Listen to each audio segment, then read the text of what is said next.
And so welcome to everybody. Welcome to members of the public and officers and members of the board.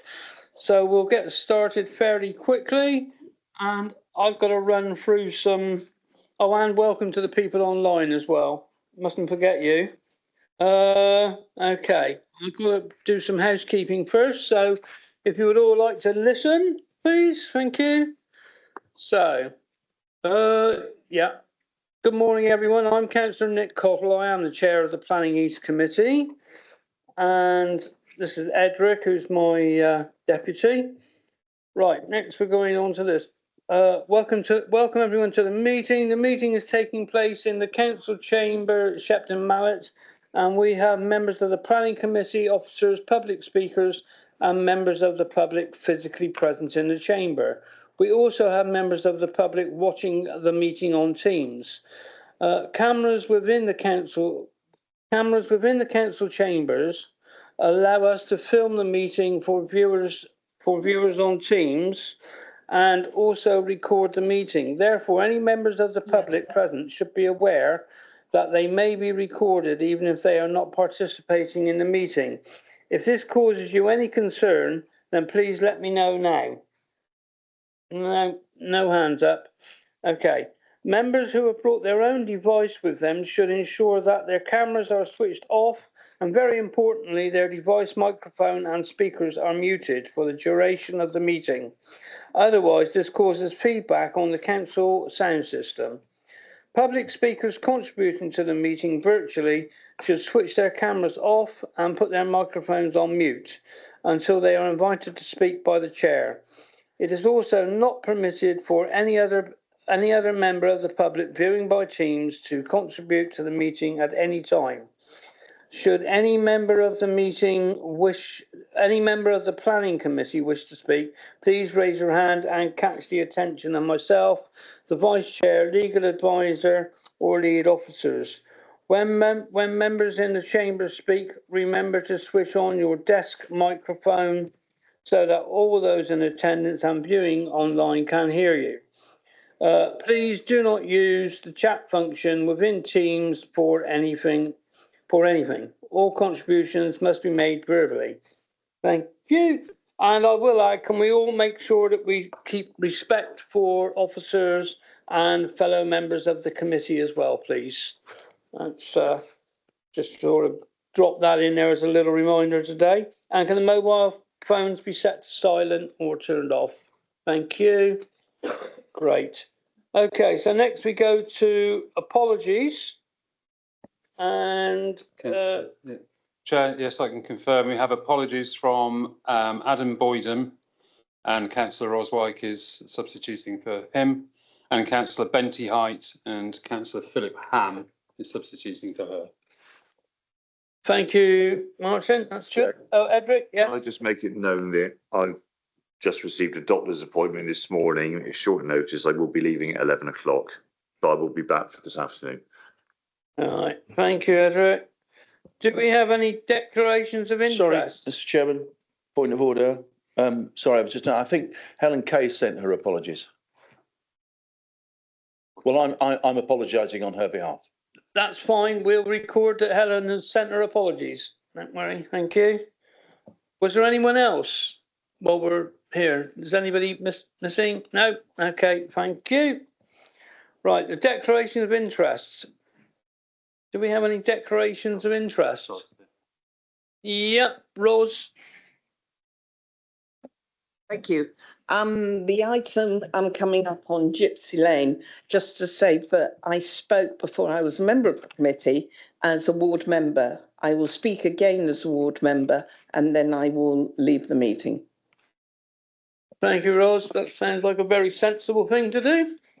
Yes. Thank you.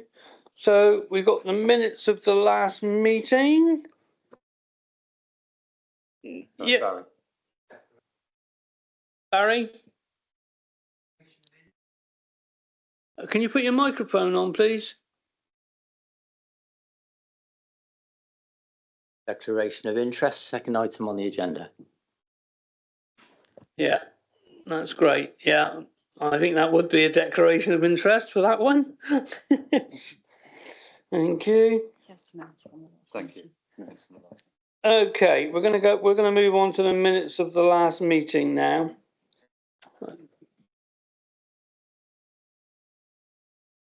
Oh, There. they're here, so that gives me the page numbers. Okay. Right, here we go.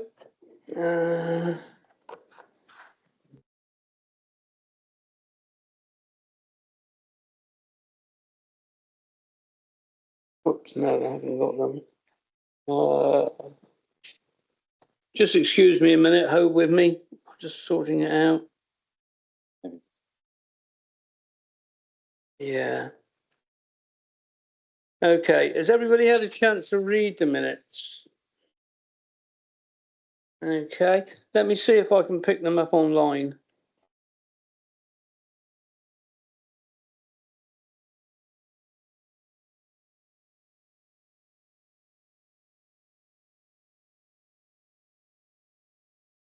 Got it.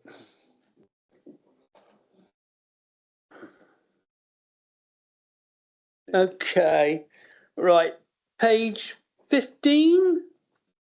So just shout out if you've got anything that needs changing. Page 15, page 16, 15, back to 15. Yep. Susie? I don't know what page it's on. Oh, okay, page 21. Oh, okay, fine, carry on. I'll speak when you're at page 21. Okay, so page 15, page 16, page 17, page 18, page 19, page 20, and page 21, where Susie, you would like to come in. Well, yeah, I'm not an expert on minute writing, and I wasn't here last time, but I was watching online. I'm just, given that it is the first time in 2 years of me sitting at this committee that 2 votes have been taken on the same application, I'm not 100% happy in the way that that's been represented in the minutes. I think that usually you summarise at the beginning the vote that was taken and the outcome of the vote. And so it feels a bit like the initial vote that was taken on this particular agenda item is kind of buried further down in the minutes, not highlighted in the way that votes are normally or written in bold type in a way that votes are normally written in bold type. And I'm just wondering if there's any, it just feels slightly, I've had lots of comments made by residents on what happened on this, and it just feels slightly as though it's not as transparent as it could be when one looks at the minutes. Sorry to be pernickety. Thank you, Susie. Martin, would you like to come in on that one? Yes, I mean, it's a matter for the committee as to the accuracy of the minutes. My understanding on that application that there was a first vote that was voted down. So if members want to that first vote to be emphasised more in the minutes, we can certainly do that. I mean, it doesn't change the outcome of the. Yeah, no, it doesn't. But yeah, but I yes. would prefer that. But, you know, that's only my opinion. Thank you. Okay, thank you, Susie. Right. Page 22. And is everybody happy? Subject to that, Chair. Yeah, so we need a proposer. I think Edric was first, seconded by Martin. So all those in favour? Right, thank you. So next we move on to, I think we're going to actually, Martin will be coming in. Public question time. Yeah, well, we've got public question time. Yeah, but there's no public questions, are there? Debbie, if you're there? No. No, just people registered to speak Not at the when the moment. item comes up on the That's agenda. okay. Thank you. There is one thing. You don't have a couple of blinds for those two. I'll come back to you in a minute, Susie. Debbie, to bring those windows down, because I can't actually see very well the people who are sat opposite. And I would hate them to be missed out sort of permanently if they have something interesting to say. That's better. Thank you. Susie, I wanted to abstain on that vote, and we only had votes in favour. We didn't have against or abstentions on the minutes. Okay, Susie, but you didn't actually count because you weren't here? So I can't abstain from reading. Well, you the can minutes, abstain. even We'll though mark I'm you here down as today. abstaining, but you weren't actually a member of the board that day. I understand I wasn't a member of the board that day, but given that I was watching it, does that mean that legally I don't have the right to abstain from the accuracy of the minutes today? That's right. Okay, that's unfortunate. I think everyone knows how I feel anyway. Okay, thank you. Yeah, I believe if I remember correctly, Philip was your substitute for that day. Okay, thank you. Now we're going to go back to Martin, who has a little something to read out. Yeah. Thursday morning, councillors. Good to see you all again. Yes, just before we get into the development management items, I'd just like to take the opportunity at the beginning of the meeting just to confirm the role and to explain the role of the officers at this committee for members making decisions and officers giving members objective advice. You know, we are, as officers, we're bound by our respective professional codes of conduct to provide objective advice to you as councillors. And the role of the local planning authority is to work officers and members together to look favourably on applications that broadly comply with your planning policies, and give weight to material considerations. One of which is the supply of housing within the East area, including affordable housing.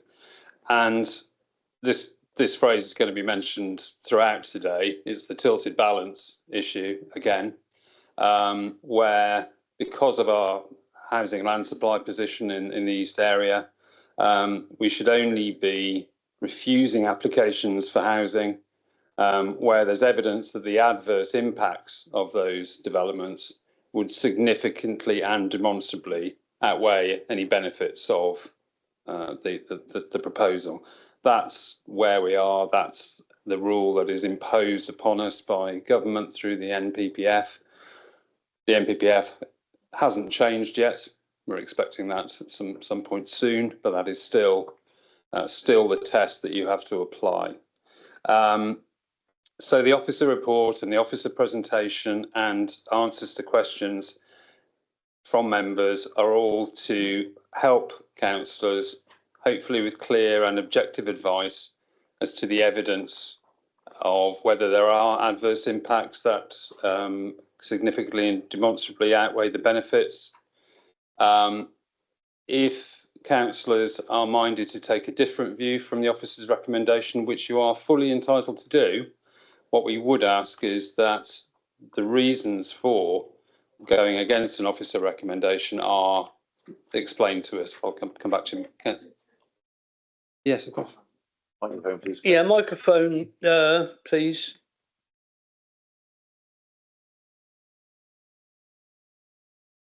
Thank you very much. I was saying, is it appropriate to interject at this point? You're happy, okay. So I think there's a nuance that's a little bit missing, because I think I don't want to speak on behalf of everybody, but I do think we all get the tilted balance and the constraints we're under, and I have enormous respect for the planning officers. I would not do their job. It is not easy. They've got 360 kind of how do I put it? Yeah, view, 360 view and views around them and opinions, and they're probably pulled in all sorts of different directions. So that is definitely my context that I'm going to say. I feel that we want to make the applications the best they can be, and I reached out at the last planning committee, help me to articulate in a way that can improve this planning application for the community. And everything was dismantled, right? So, and it could be correct, you know, every view I gave was like, no. So when I try to have pre-conversations, because of the way planning is at the moment, the resources and the pressures that the team are under, those pre-conversations aren't happening. I've sent some emails off pre-application about some of the issues, and I haven't had responses. from 3 very key emails, not to anybody in this room, right, but that would really enable me to be able to contribute and to make the application better for the communities as well as for the hopefully for the developer too. So it's a little bit one way. What you're telling us. I want to meet the team in the middle here to try to do our best for our communities, because that's why we're here. I want to be a voice that listen to communities, but be a voice that actually helps to articulate and improve, but also while we have the legislation and we have to deliver in the way that we should deliver. I've asked that I think we need training, and I'm going to put it out there that sometimes the views that come into us from the public are informing me more than I'm being informed by Somerset Council at the moment. And I've repeatedly said we need more training, and I take the responsibility that I need to make that happen. So I'll take that to as the chair suggested, take it to the Councillor Development Committee. So I really want to be constructive here and to say that it's not a case of just wanting to say oppose officers. I want to work with officers to try to make the applications as good as possible, best as possible for everybody, for the best outcomes. But the problem is we're doing it in the committee, which is a real pressure point, especially when there's there's people, stakeholders and communities that are really, really interested in the results and our decision making. I hope that makes sense. Thank you. Thank you, Chair, and maybe Dawn afterwards might want to comment on something you mentioned there. I mean, I appreciate that councillors sitting on this committee have an extremely difficult job to do. I couldn't do it. The pressures that you're under and the amount of information and lobbying that you're getting on each application, you have to somehow synthesise all that and come to a view. The message really is officers are here to help you, certainly at this committee. If you are wanting changes to an application, or if you're minded to go against an officer recommendation, then what we need from you is just understanding of what the concern is, so we can assist you with the wording for reason for refusal or approval. Wehowever, if officers feel that a decision is not going to be robust, then we are obliged to tell you that. We're under professional duty to do that, including the risk of appeal, including the risk of judicial review, and including the risk of, I'm going to mention it once and then I'm not going to mention it again, the costs if an appeal is challenged. So officers are not seeking to block or prevent councillors doing what they are perfectly empowered to do. It's just to advise you of the risks and to help you, if possible, make a robust decision. That's our role. I don't know whether Dawn. Lovely, thank you, Martin. Dawn, would you like to come in? No. No, you're okay. Right, thank you.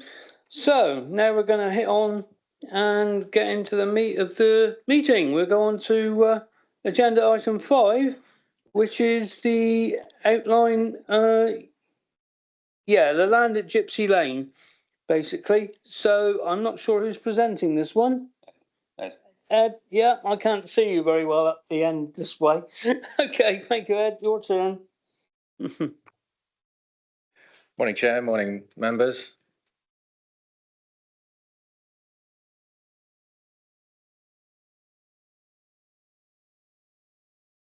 Let's wait for the IT to work. Okay, yeah.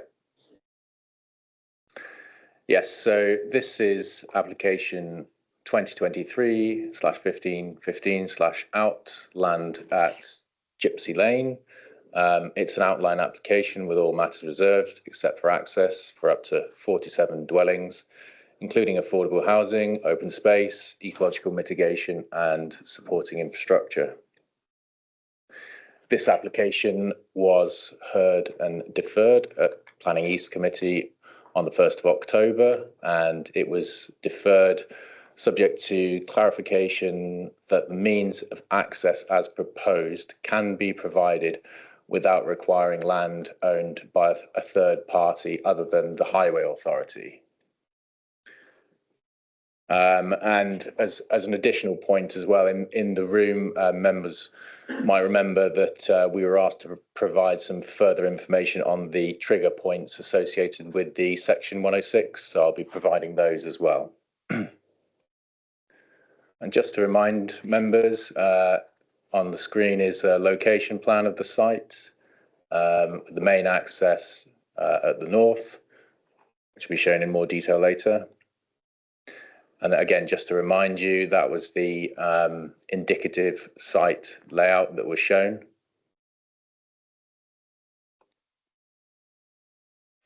So updates since October committee. So this was obviously due to be reheard at November committee, but it sort of fell off the end of the agenda due to time constraints. So after October committee, a revised access drawing was submitted, Rev G, and surveyed distances from the boundary of the highway to certain features were added to that plan, and also an overlay showing the outline of the title plan, so from the land and registry of Little Orchard House, which is the property sort of to the west of Gypsy Lane at the top, and that was the subject of the concern regarding the land take for the access. At that point, we'd had two further letters of objection, and a summary of the issues raised there were concern the development could lead to the unchecked urban sprawl outside Wells, increased traffic and pollution due to the site's distance from Wells, with a dangerous exit on to Elm Close, and the development would extend beyond the edge of Wells, negatively impacting the rural landscape and character of the area. So then also we got a further letter of objection from the neighbour of the property in question, who's down as a speaker today, so I won't summarise that one for you, as he's best placed to do that himself. Additional submissions, we had the applicant's highways consultant also provided some commentary on how the proposed development would sort of interact with the adjacent land, and we reconsulted internally and received further comments from the Highway Authority and the Affordable Housing team. So the headlines of those comments was that a full travel plan is actually required rather than a travel plan statement. So that needs to be included within a planning obligation rather than condition 16, and I'll come on to that. They're also saying that contributions should be sought for active travel, with a suggestion that that should go to the Strawberry Line, and I'll say a bit more about that as well. And in terms of the affordable homes to be provided on the site, it's the comments from the affordable housing team are saying that first homes are not the preference now, so it's omitting first homes in favour of social rent and shared ownership. So moving on. So this is the Rev G plan, and I'll zoom in a little bit. So we've got some sort of new annotations that I mentioned in the pink. That's the title plan. So I'm going to move on to a more zoomed in version to spend a little bit more time here now. So the pink outline here on the left, this is the outline of the property known as Little Orchard. So you can see the extent of that there. The light green shows the extent of the highway. And what this plan is essentially showing is that Little Orchard is not within the highway, and the proposals, as you can see, for the access there are within the extents of the highway. The commentary that I mentioned previously from the applicant's highways consultant, if members have had a chance to read that, that's online, and it basically explains the position in relation to the extents, and this is essentially a normal situation with what's proposed. The Highway Authority have no additional points to make about that. The Highway Authority were content in October, and they remain so. So just to update members on the position in terms of the officer assessment, that's unchanged regarding the main access. Our view is it's still acceptable, and we are changing the assessment to add in a bit more details for you that I'll come to now on the triggers, and changing the condition 16, so that will be omitted, and the travel plan would come into section 106. A Strawberry Line contribution is also being recommended as well, and I'll give you a bit more detail on that in a second. And again, we're following the advice of our Education Authority to change the requirements for first homes. So just in a bit more detail then on the triggers that members had asked for. So this application, 40% affordable housing, because it's in the Wells area.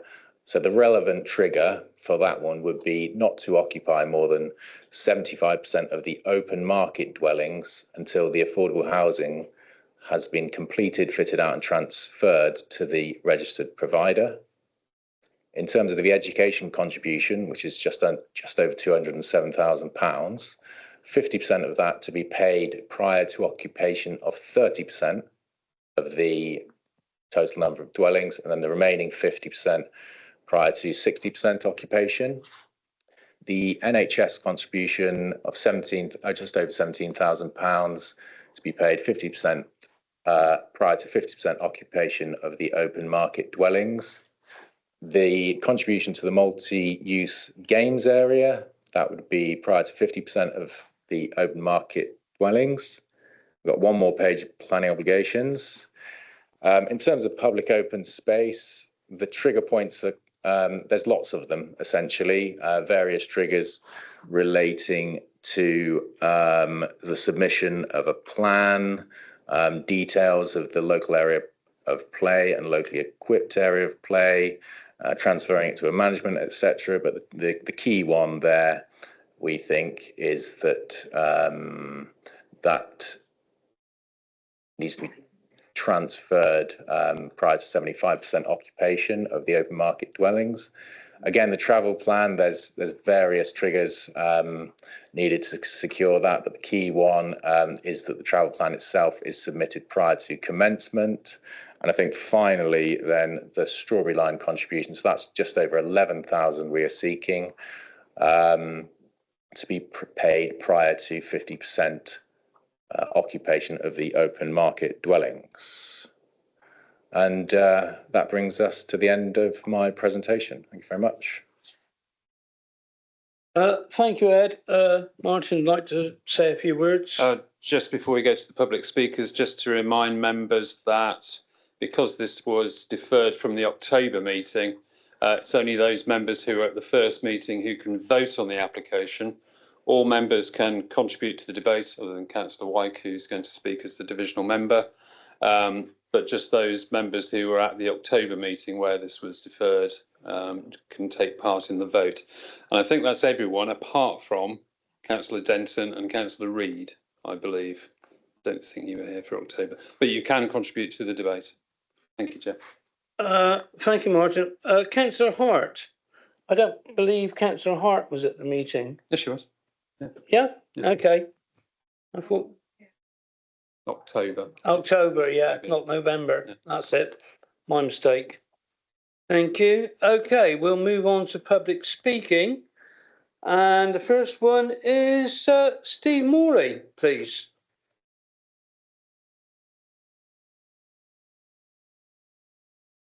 And Steve, you have 3 minutes, okay?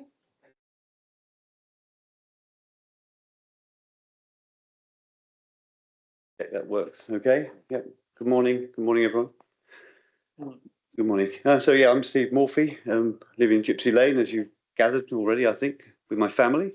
So further to the deferral of the application last time at the previous council meeting, to assess the proposed site, as explained by Ed a moment ago.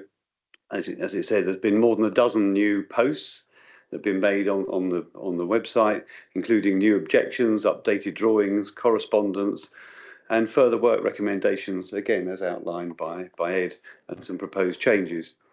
So many of these are absolutely still under review and subject to multiple caveats and require major work and viable plans to address the many issues raised before any work could proceed.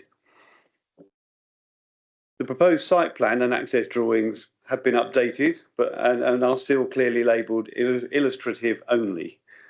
So they're not finalised in any way, they're illustrative, and I understand that can be what it should be. This stage, however, for me, that still leaves significant uncertainty about what actually will be, and uncertainty over the boundaries of the new proposed development, including some of the land ownership and the proposed developments within that. Indeed, there's a huge reliance on the local highways agency to resolve the dangerous road junction off of Elm Close into Gypsy Lane. And another vehicle accident occurred in the lane last week in Burcott Lane. With the combined 147 new houses proposed in Elm Close and Gypsy Lane together, the traffic congestion and safety remains a major concern for me and my family, and traffic calming shown on the drawings aren't necessarily going to be implemented. So I believe that this needs to be fully assessed, and I know it will be eventually, but it needs to be fully assessed and properly documented to understand the issues before outline planning permission is accepted. I think this partly tips the balance, as described earlier, as to whether this should be accepted or not, and I think this tips the balance into the no, it shouldn't. The latest Gypsy Lane planning application comments from St Cuthbert's Out Parish Council recommends refusal based on many areas of sound reasoning, and should be, in my view, discussed again before a decision is made.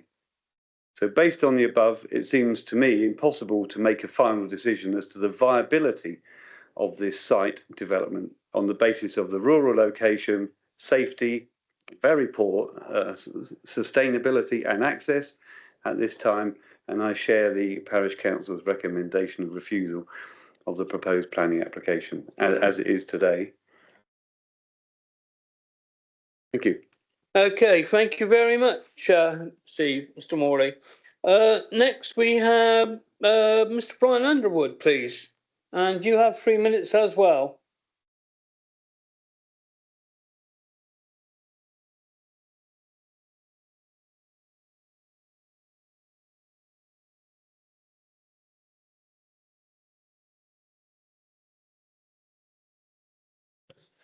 I got the green button.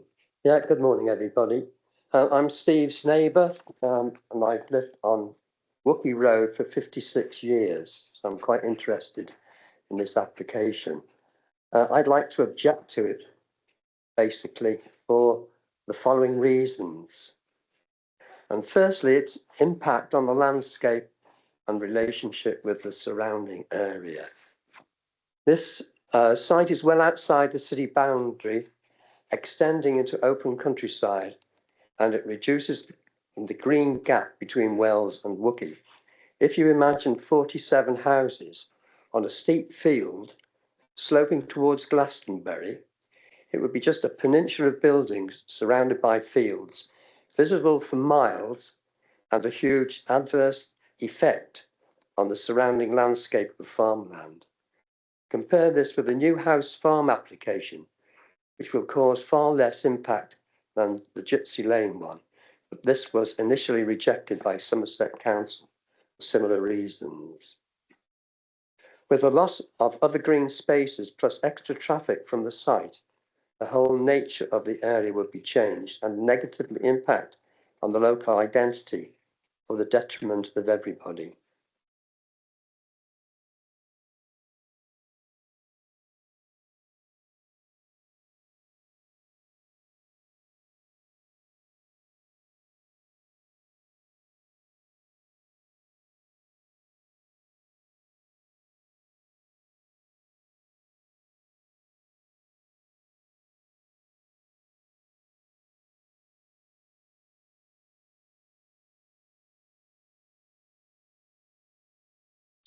Sorry, I,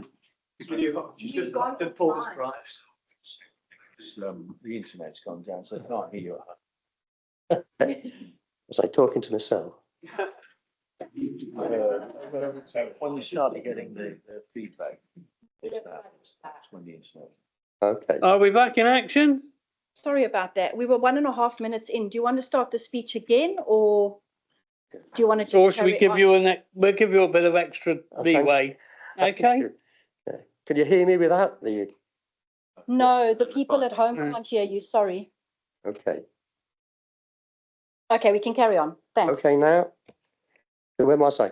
With regard to traffic congestion, in spite of the proposed alterations, as we see on the map, the exit from Gypsy Lane is just far too narrow, with minimum visibility, and it presents a real safety hazard. As Steve was indicating, serious accident recently with helicopters awaiting to pick up the patient, and another one in Burkett Lane. So it's just not designed to take extra traffic, which would be the case with 47 new homes. And the length of time when the houses are being constructed would present a huge amount of congestion. But by comparison, the exit from the new house site is wider, with great visibility and much easier to manage during building work. Plus, because of the distance from the town centre, residents are bound to drive in rather than to walk in to do their shopping. So the generation of that extra traffic is going to be, well, it's already bad enough in Wales. Right, so lastly is the flooding issue. And during recent heavy rain, we've had a watercourse flooding down Gypsy Lane onto Burkett Lane and beyond, down to Penny Batch, where one of the houses has to put sandbags across their entrance to prevent them being inundated. So this would be much worse if the field is built on. So in conclusion, Gypsy Lane application has a great many disadvantages in terms of landscape, access, traffic, sustainability and flood risk. So it was also refused by Somerset Parish Council, and I recommend that it should be refused by yourselves as well. Thank you. And excuse me, thank you, Brian, for your comments. And I think you've done it within the 3 minutes quite easily, actually. Cheers. Okay, next can we have, oh, Jim, it's your next, please. Thank you, and you know the drill, you have 3 minutes. Yeah.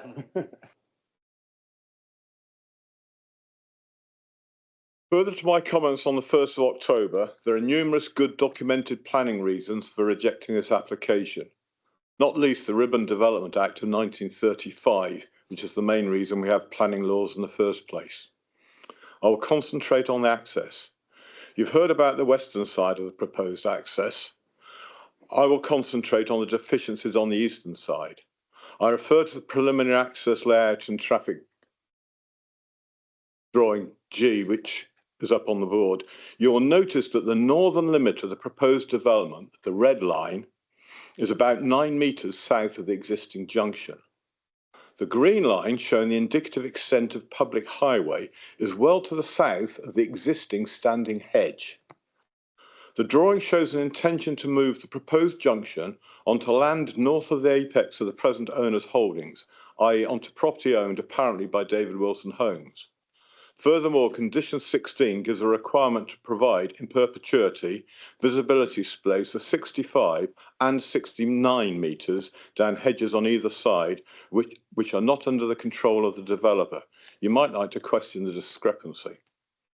The pig in a poke descriptions of property and highways boundaries in Neil Brandt Consultant's email of the 18th of November is full of caveats. It is of little practical use in making a planning decision now. Some limitations noted inter alia are all information is indicative only and subject to confirmation, indicative site boundaries to be confirmed by others, highway proposals are subject to agreement with the local highway authority. Wells LVA LLP has not consulted with Mr. Morphy of Little Orchard House. Has there been any consultation with David Wilson Homes? There are numerous objections to the principle of taking a well-used historic road into a new development as a subsidiary route.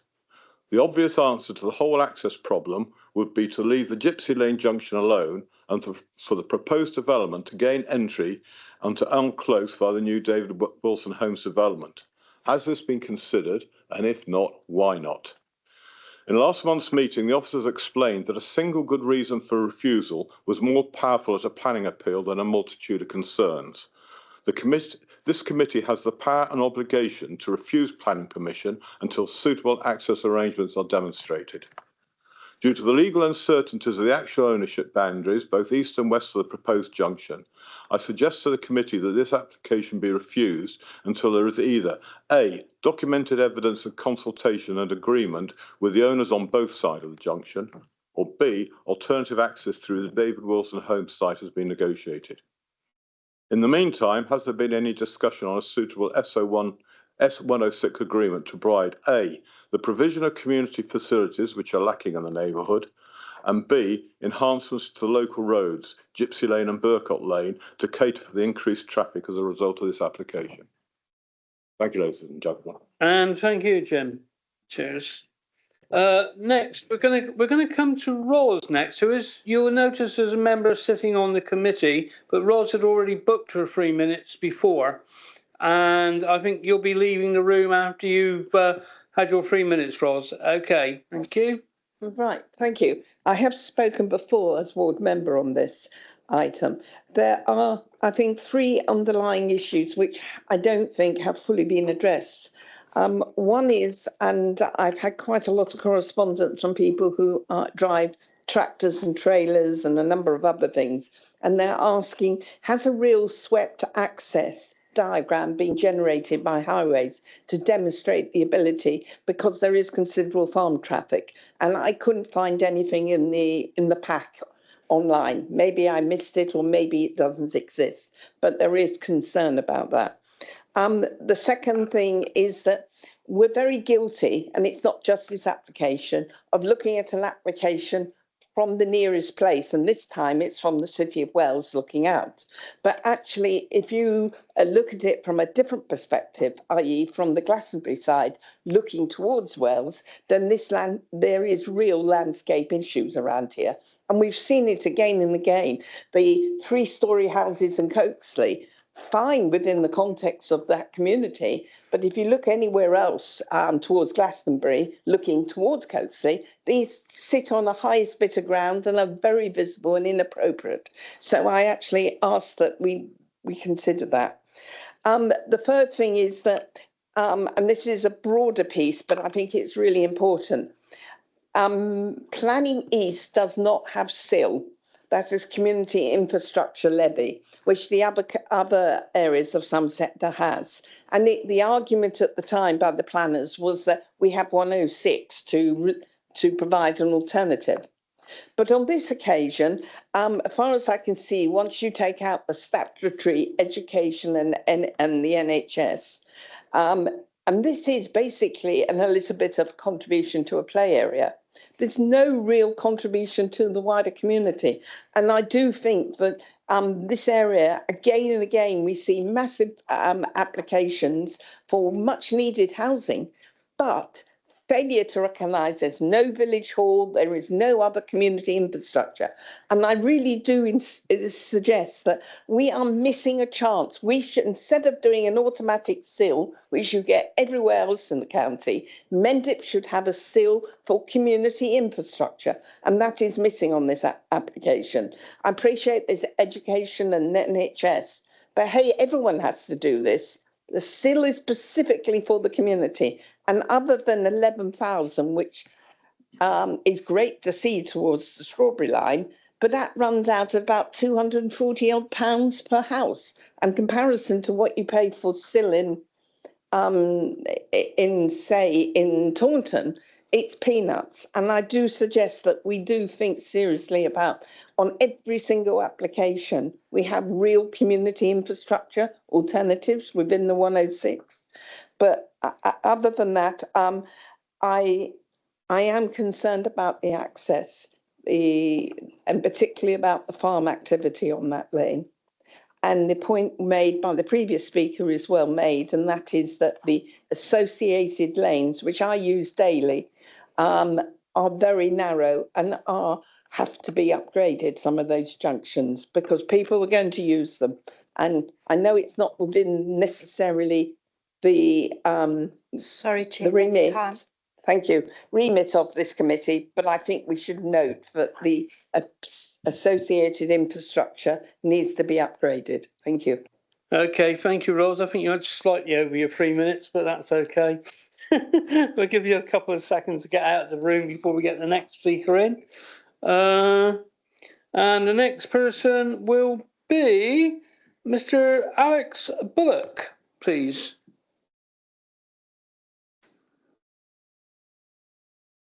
Thank you, Alex. And you have 3 minutes and maybe a few seconds over if you need them. Thank you. Members, thank you for the opportunity to address the committee. My name is Alex Bullock and I'm the Head of Planning at LVA. As you are aware, the application was presented to you in October and debated in detail and deferred for a single matter in relation to the proposed access and specifically land ownership. As officers have updated you, we've provided additional information on this matter, including a title plan overlay.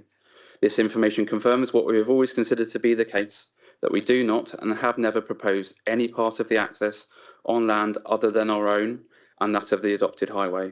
Such matters form part of our normal considerations before we commit to spend the fees required on a technically robust application such as this one. Officers also explained in detail in October the policy position both in relation to land supply and the weight to be afforded to policies within the plan, and that any decision needs to be made on the application of the tilted balance. In our opinion, and that of the technical consultees and your officers, all technical matters are resolved. The site is sustainably located adjacent to the settlement boundary and outside of the green gap, and in walking distance and proximity to key services and facilities as per the New House Farm site, which was allowed recently at appeal.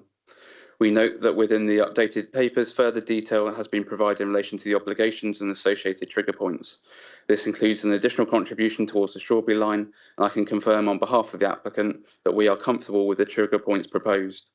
To conclude, we believe all of members' previous concerns have been addressed in line with the previous resolution.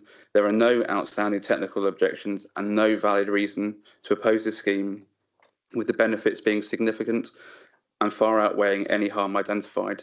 We request that members support the clear officer recommendation. Thank you.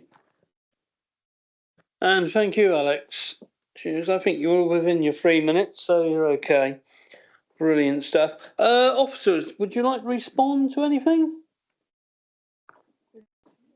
Yeah, someone's picking up her microphone. Sorry, so it was mainly in connection with some of the points that Councillor Ros Wyke raised in terms of community infrastructure levy. Unfortunately, that's not something that the committee can take into consideration. In terms of this application, obligations are set out in the slides, and Ed can bring the obligations up so that members can have a look at what infrastructure is being secured as part of the application. So the 106 is what is within control of this application. Community infrastructure levy isn't, because it's a completely different charging mechanism that isn't operating currently for the East area. And I think further information on the sweat path information submitted with the application I'll pass to officers and highways. Thank you. Okay, thank you, Dawn. So now we'll go on to there's somebody else I can't see from here. Ed, you'd like to come in?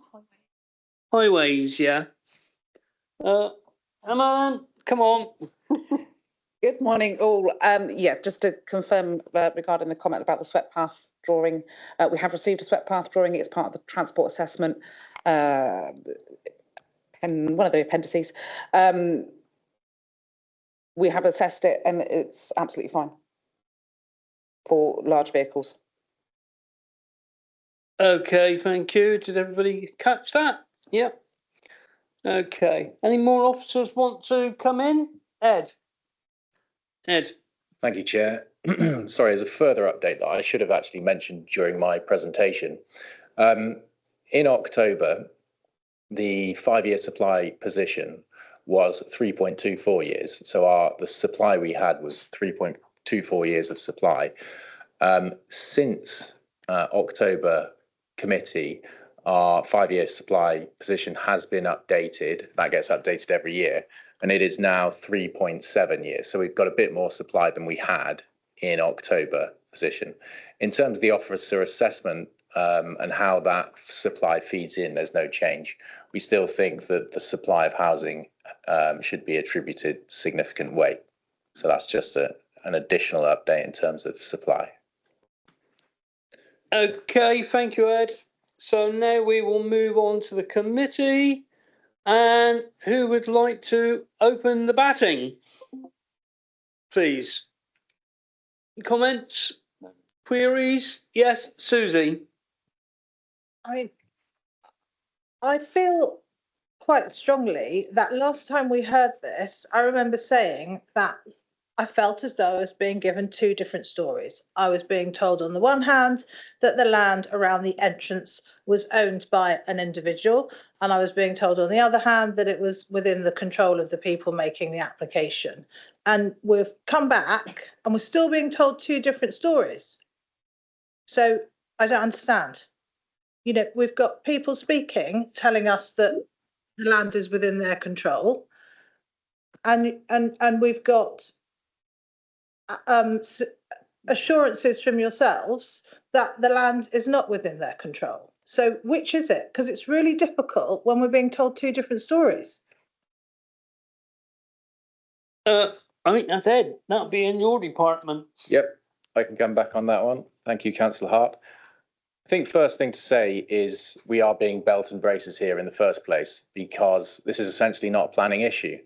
If the applicant were to secure planning permission on land that he did not control, well, he would then need to get consent from the actual landowner.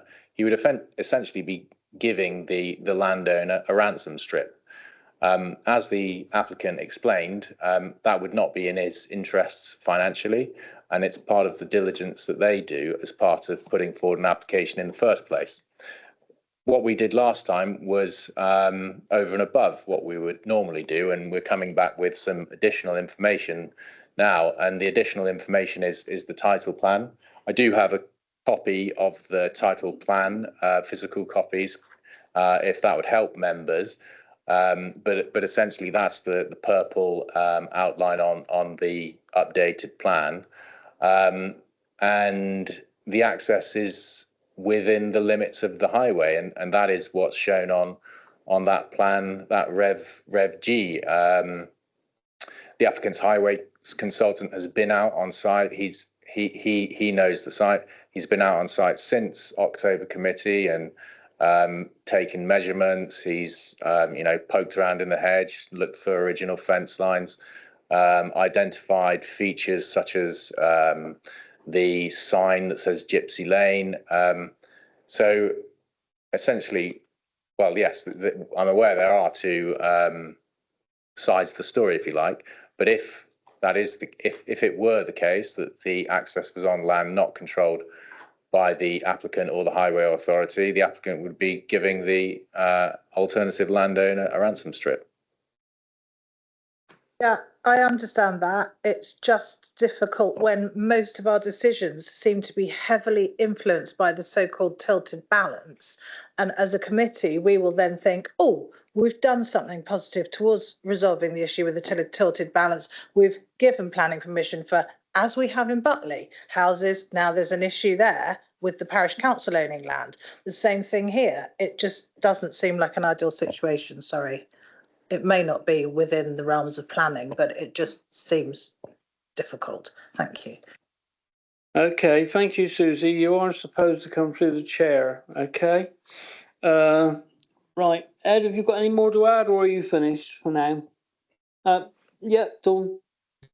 Apologies. Land ownership isn't a material consideration for planning. I know it does affect delivery, but it's not material for planning. Insofar as planning goes with it, when the application is submitted, the applicant needs to provide a certificate A that either says they own all the land, or a certificate B that says they don't own all the land and they've served a notice on whoever does. if they give us the wrong certificate and we grant planning permission, that can invalidate the planning permission. So that's as far as planning goes. We don't deal with land ownership beyond that. But notwithstanding that, following the concern of this at last committee, land registry is the technical legal plan that you get for registered plots that actually show the extent of land ownership outside of planning. It's an independent document. So that's the information that we've got that's being presented to members. So actually the concern isn't borne out from the evidence we've got from land registry. Okay, thank you, Dawn. Susie, you wanted to come back quickly? Did I see your hand up? Just very quickly, land registry is notoriously inaccurate. And out of interest, would you tell us whether you were given Form A or Form B? Do the applicants believe the land is within their control? Yes or no? Thank you. Thank you. Who would like to answer? Dawn? I would assume A if they're saying all the land is within their control, but I think Anna's just checking that. So we'll be able to confirm that shortly, but pass back to members. All right, thank you, Dawn. Okay, Susie, there you go, your answer. Edric is first. Yeah. Thank you, Chair. I'll just quickly speak because I do have to leave. So what I say, you guys can debate. I think this came back to us on a one item about land ownership on this junction, and I'm actually happy has been resolved. But if we are discussing other stuff, as Councillor White said, I would like to see more contribution. Is that the morning test? It's a test. Yeah. It's a test. Okay. So don't panic, everybody. Well, I'm going anyway. You burn.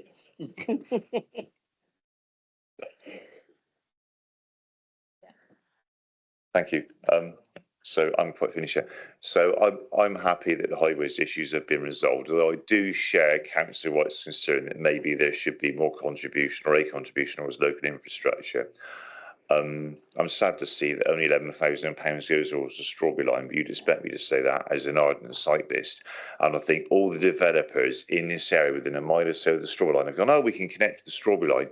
The Strawberry Line here currently doesn't really go anywhere, it just pops into Wells. They're using it as an excuse to, oh, I built lots of houses, we'll give a bit of money to the Strawberry Line. I'd like to see more than £10,000, £11,000 towards the Strawberry Line, which currently costs about £150,000 a kilometre to build. It will build nothing. I'd like to see a far greater contribution towards local access. I believe it was the chap's name Brian who spoke on behalf of the locals, said about people will drive into Wells. I wouldn't blame them. I'm a cyclist. I wouldn't blame people for driving a mile or so into Wells, but we need to try and enable people to travel locally without using motor vehicles if possible. But I appreciate that is maybe fanciful thinking on my behalf. Yeah, so I'm happy with the work on the junction, but I would like to see a greater contribution, as Jim said, towards a village hall or community facilities. Thank you. Okay, thank you, Edric. Martin's coming in now. Yes, just 2 points, Chair. Firstly, going to the access point, the point that Ed raised, draw members' attention to recommended conditions 15 and 16. Which require the access and the visibility displays to be provided, and the visibility displays to be maintained permanently thereafter, prior to occupation of any house. So that's sort of the trigger that ensures that the access and the displays have to be provided. In terms of Section 106 contributions, Regulation 122. Of the SIL regs state that such contributions can only be required where they're necessary to make the development acceptable. So it needs to be something that is directly going towards mitigating the impacts of the particular development. So that is different from SIL, which is for general infrastructure. It has to be specific to the development that you're considering. Thank you. And thank you, Martin. Barry, you're next. Thank you, Chair. Councillor Reeves, who I believe is from the Parish Council, he made the point about the alternative access from Elm Road, I think it's called. And that would seem to me to knock off all these problems in one go. Can we not ask the developer to go back and look and see if that is an option?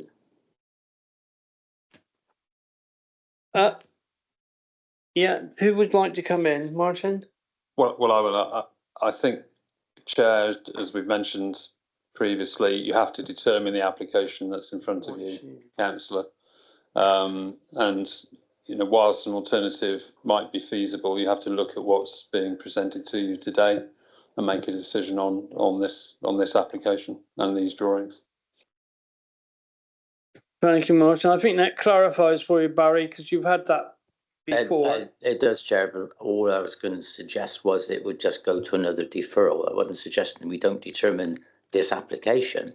You could determine it and say, well, we don't like it, or you could defer it, but not necessarily accept it. Okay, thanks, Barry. Anyone else? Somebody else? I'm looking. Martin, D. Put my neck on the line here. We deferred this because we wanted the officers to come back and answer a lot of very important questions. I've got a lot of sympathy with the objectors to this plan, but on the balance, and the tilted balance was always in favour of this, on balance, it seems to me that Ed has come back with the answers that we required, and therefore I think we have a responsibility to pass the application, whether I like it or not. Is that a proposal, Martin? Well, if nobody else is making it, yeah. Okay. I feel maybe it should come from somebody that's a bit nearer to the site than I am. And if anybody wants to take that from me, then I'd be very happy. Doesn't look like there's any eager takers. Okay, fine. Okay, thanks. Who else would like to speak? Yeah, Tony. Hold on, you want to come back? Yeah, go on, Tony. Thank you, Chair. I've listened very intently to everything that people have said. And right now, from my perspective, we can't get away from the fact that the entrance to that lane is very narrow. And I wouldn't have thought, in my simplistic way of looking at things, I wouldn't have thought that was ideal for an extra 47 houses worth of traffic, which could be anything up to 60 cars, with people having 2 cars per family. I drove down the main road, Elm Close, on Sunday, stopped and had a look. What people thought I was doing, poking around in a hedge, I don't know. But it is, if you take it to its extreme width, you know, pushing all the hedges back and you can see the old ditch and everything, it's still not very wide. That would be my main concern. I just can't see how that would work. Okay, thank you, Tony. I think Emma would like to come in. Thank you, Mr. Chair. Just on that note, the existing access to Gypsy Lane, yes, I would totally agree, is totally unsuitable. The visibility is shocking. Width is not great. The proposal in front of us, as still on the screen, would be a significant betterment to the existing proposal, and the width would be more than satisfactory for 2 lanes, and includes footways. So it is a significant improvement to what is currently in place. It's perpendicular to the highway as opposed to currently Gypsy Lane is not. The visibility to the left is I think poor is being generous. Okay, thanks, Emma. Are you okay, Tony? No, you want to come back again? Can I come back briefly, Chair? You can. I appreciate what you're saying, but having used that, I used to live in Wookey a long time ago, so I know the road very, very well. I live in Wells now, and we go that way a lot. It's one of the main roads down to Burnham. If you go beyond Gypsy Lane towards Wookey, the road dips away rapidly. And if you're coming back this way, you can't see that junction. It's because you're in the dips. It's a very uneven road. The Elm Close is known locally for dangerous driving, but not that that should be a reason to deny it. But the traffic down there is bad. There's enough cars on Elm Close as there is. I still think even given this, and I understand what you're saying, I still think that not enough attention is being given to what could still narrow exit entrance. Thank you. Okay, thanks, Tony. I think Dawn wishes to come in. Yeah, so the first point was just a point of clarification again on the certificate. So the certificate was certificate B, as in they don't own all the land, but that's because they served notice on the Highway Authority because it covers part of the highway land. So they would have needed to serve notice because they don't own the entirety of the site. In terms of the highway issues that you're raising, I would quite like, if chair's permissible, to pass back to highways just to set out the level of information that's already been provided in terms of this application and what's been looked at and assessed as part of determining from a highway perspective that actually the alternative access or proposed access is considered to be acceptable. So Emma, I don't know if you can just set out what was received and assessed as part of the application process. Okay, Emma, back to you. I don't think I've spoken quite so much in a committee for quite a while. As per most applications, not all, but most, we have received numerous iterations of the drawings. As you know, we're on revision G of this one currently. They have all been assessed by our safety audit team. They've been through the process of being assessed to ensure that they are safe. That assessment includes site visits from the safety team. We have done a site visit ourselves. Hence the reason I know that the visibility of the existing lane to the left is poor. It's very much a wind your windows down, turn your radio off and listen hard as well as look hard at the moment. What is being proposed is significantly better and has not failed at any point during the safety audits. Okay, thank you, Emma. I don't think you can. You've made your point, shall we say? Okay, right. Who would like to speak next? Nobody? Susie. One of my biggest concerns on any of these large, semi-large planning developments is that in the eventuality of the thing being finally coming towards completion, these people come back to us and tell us they can't, it's not financially viable for them to continue with the affordable housing. So with that in mind, is that the best we can possibly expect, that they will not, that they will only allow people to take or live in 60%, 75% of the open market housing? So if 40% is being given to affordable housing, that only leaves 60% for open market, of which 75% can be taken on and lived in prior to the affordable housing being delivered. Are we able to, skew that slightly more in favour of an eventuality that will mean that we will actually get this affordable housing delivered? Because I'm tired of time after time discovering that it is never delivered, or delivered in a far smaller percentage than we expect it to be. And also, just very quickly, I don't understand why Planning East doesn't have SIL and the others do, because we're now 2.5 years in and we should all be working to the same schedule. We shouldn't be one way of working over there. And this is a significant matter. So, I mean, is there any answer as to when we're actually all going to be working off the same hymn sheet? Thank you. Thank you, Susie. Who would like to answer this way, Dawn? Thank you. In terms of the triggers, obviously the trigger that's on the slide in front of members is not to occupy more than 75% of the open market dwellings until all the affordable housing has been completed. So that's finished, operational, ready for people to move in. So the developer cannot get 25% of their open market properties occupied until all the affordable housing is up and running. What normally happens in 106 is there's normally numerous triggers, but for certainty, I think we left it as the last trigger point for members. But normally it includes provision of an affordable housing plan prior to commencement. It usually provides confirmation in writing from the affordable housing team at a set point during the development. So the triggers are pulled through in the 106, but that tends to be negotiated after decision. But ultimately, they can't conclude or complete the development until they've got 40% affordable housing ready for occupation. That should not change between here and decision. In the event that it changes at a later point because of viability, it will have to come back in as a deed of variation, and it will come back for members because it's different to the resolution that you've agreed today.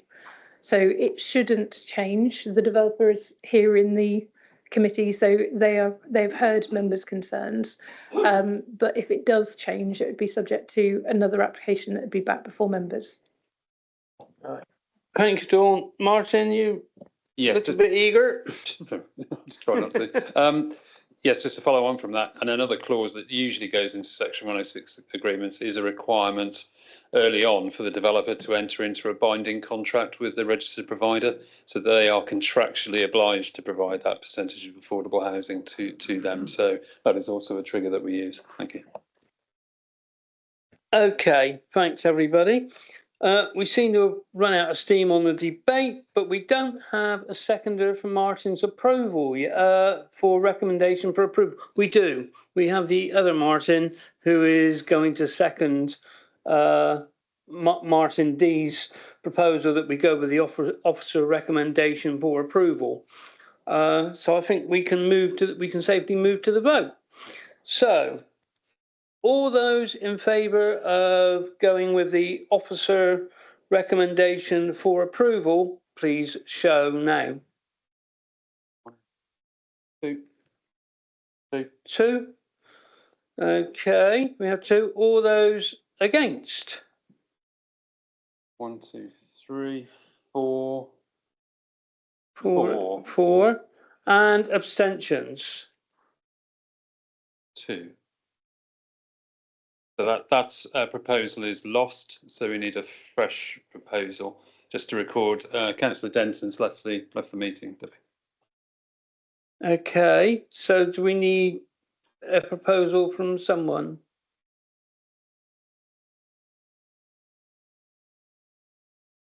So just for confirmation, so the vote to approve the application has just been taken. The vote to approve the application has just failed. So we now need another recommendation. So it's either refuse for valid planning reasons or defer, again, for valid planning reasons, setting out what additional information members need to make a decision. Or to approve, but with different conditions or obligations is another option. Yeah. Okay, I'm looking around the room. I can see there's some chatting going on. Do we have something? Susie? Yeah, I'm sure that you know exactly what you're doing. I'm very confused because this is not how historically we have been running things here. I'm afraid to say. Sorry, Councillor, if I can through you. No, Martin, you come in. Explain. It is the way that we run the committee. The proposal by Councillor Dimery, seconded by Councillor Lovell, was to approve the application subject in accordance with the officer recommendation. That proposal went to the vote and failed. So the committee hasn't made a decision yet. So there is no proposal on the table as to where the committee wishes to go next. Okay, Susie, I can see you're going to come up with a proposal. I'm not, I'm going to come up with a question. Oh. So are you saying that on all the occasions where we've voted not to vote in line with officer recommendation, we therefore don't need a second vote? But I don't feel that we've been doing that. We haven't been having second votes on every single thing. Susie, I think Martin explained to you. Right. Martin D. What has happened is we've been asked to provide reasons as to why we are not approving something, and those reasons that are acceptable in planning regulations. That's what we've been asked. I think this is just a different way of doing it. And so far, I haven't heard any. People have voted against it, but they haven't said why. And don't get me wrong, I don't particularly like this, but we've got business to conduct. That's why we're here at this time in the morning on my birthday. Oh, happy birthday, Martin. That's good. And you're dead right there, actually. So come on, members. It's not for me to put you down to tell you what to do. So you heard from Martin there, and he's right. You have not put forward any reasons why it should be rejected. So can we have some sensible proposal from somebody?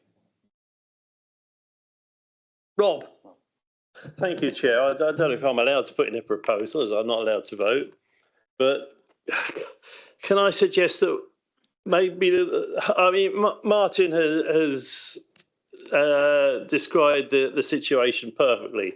We haven't had a reason to turn it down. We have heard from Edric before he left that the 106 for the Strawberry Line was inept. And nowhere near far enough. I just wonder if we can accept it, if we increase the 106s for the Strawberry Line, maybe double it, because that will help with the community fund, as also suggested by Ros White. I can't see any other way forward, Chair.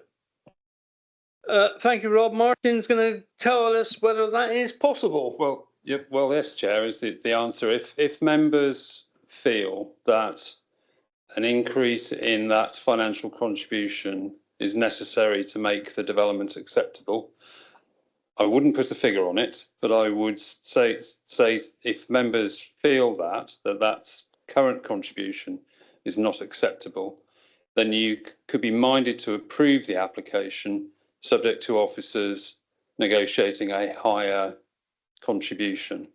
That is.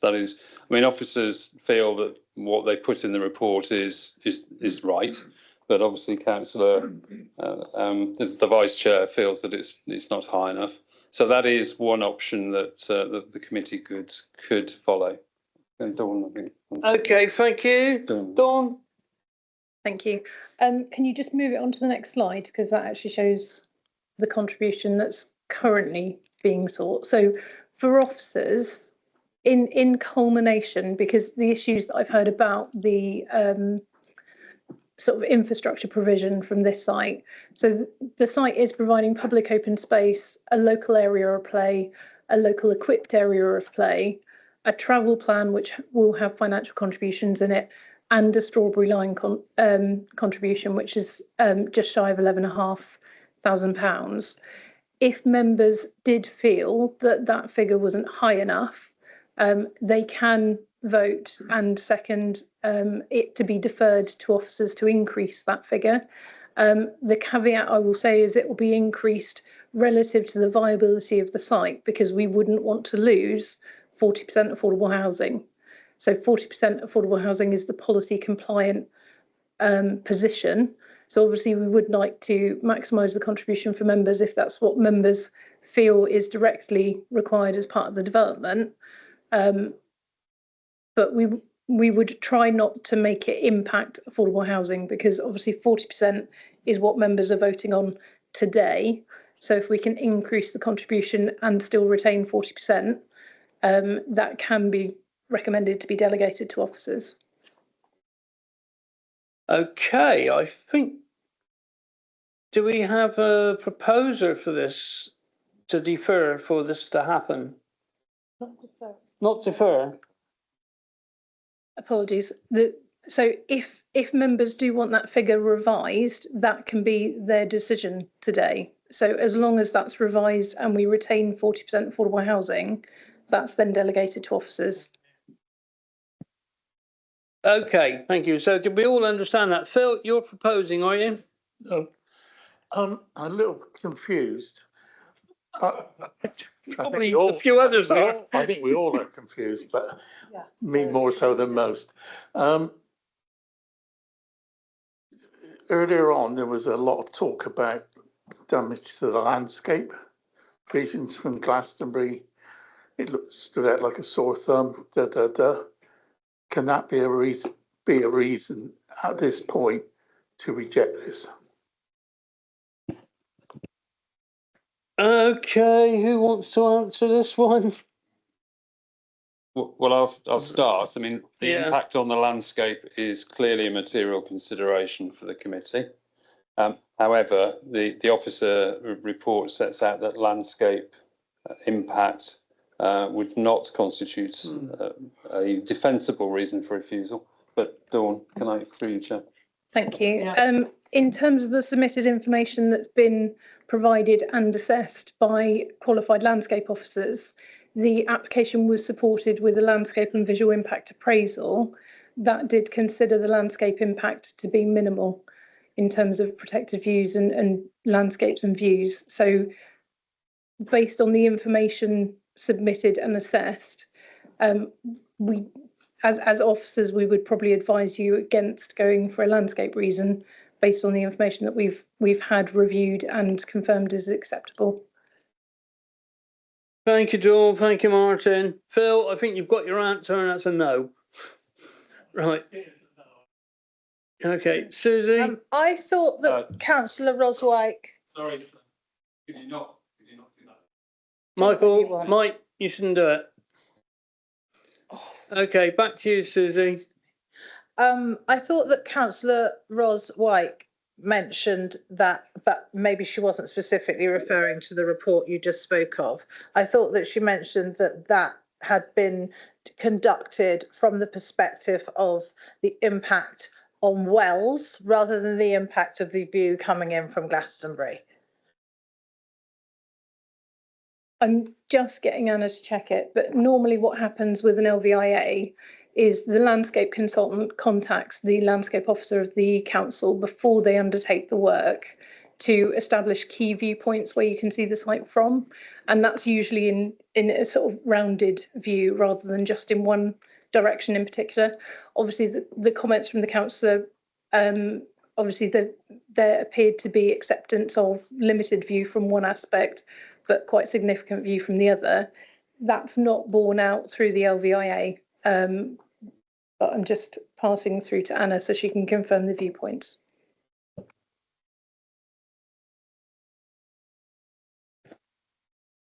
Yeah, I think Ed's now sharing the viewpoints that were taken. Do you want to zoom in?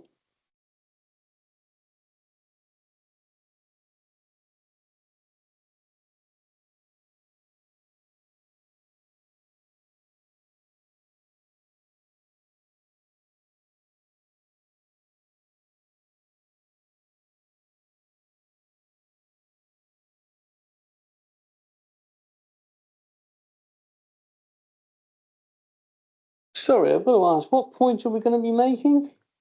We're just showing the extent of the viewpoints that were made. I think Councillor Wyke obviously had concerns about the views when coming from Glastonbury direction towards Wells rather than just from Wells outward.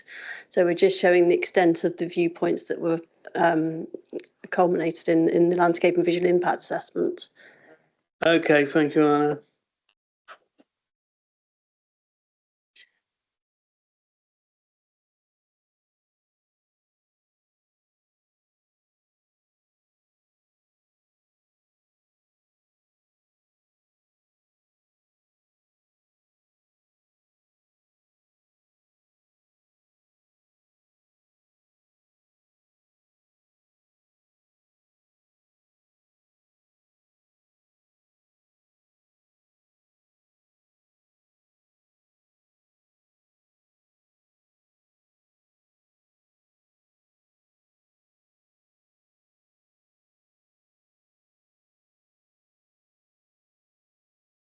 So I'm just trying to work out how to share this document.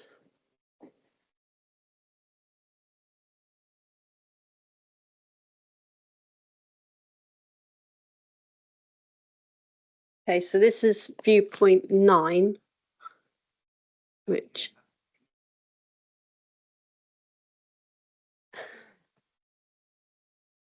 I can just zoom in, you can see, so viewpoint 9 is that blue spot there.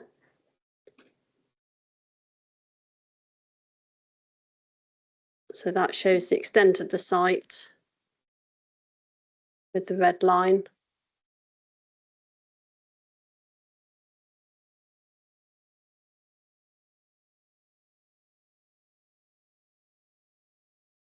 think that was the main viewpoint that was of concern. There are obviously further viewpoints from further out to the south. You can see from the diagram in the bottom corner there. Looking from the south up towards the site.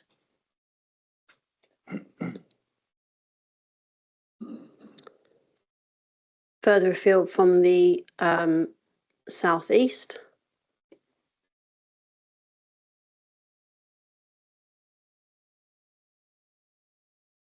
And, I mean, you get the flavour that this landscape visual impact assessment did look at the site from various points around the site from a distance, and the conclusion of the LVIA. The overall conclusion from the LVIA is a moderate to minor landscape impact. As Anna has just been explaining, various viewpoints were taken in the LVIA. You can see it from the open access land on Hay Hill. It is visible from there, but when you take all these viewpoints together, it's still a moderate or less than moderate landscape impact. I think one of the important things to bear in mind is policy DP4 in your local plan requires there to be a significant degradation of the landscape in order for an application to not meet that policy. So this is considered to be well below that test in the local plan. Okay, Ed, thanks. I'm going to try and push you a little bit more a minute. I'll come to you in a sec, Rob, because Martin D put it precisely what it is. We're a decision-making body. We're supposed to be here to do business. Let's do business and not keep on. I think Rob was first, Claire. Thank you, Chair. Am I allowed to make a proposal, Chair, as I'm not allowed to vote? Well, can I suggest, it's not a proposal, that perhaps members accepting what we've heard so far, we seem to be accepting the proposal as suggested by the officers, but we've heard sorry about that, Chair. It's not my stomach. It's not you. It's somebody online. Please turn your microphones off. Sorry, I thought I had. Thank you, Chair. We've heard already about highway safety issues, the lack of active travel routes in the area.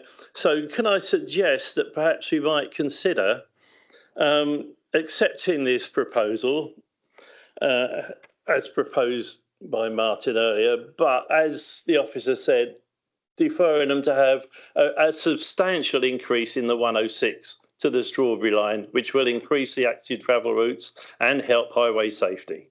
Thank you. Thank you, Claire. I want to say this very politely, and I will stand corrected, but you said to make a decision, and you got quite robust in that, but you abstained, didn't you, yourself? I did, but I won't this time. Dawn. I just have a question. On what grounds can we turn this down? And if there's no grounds for us to turn it down, then it feels like we are actually not even needed. That's how it feels. Because we could sit here until 6 o'clock trying to find a reason to turn it down. And if there isn't one in law, then why do we have the option?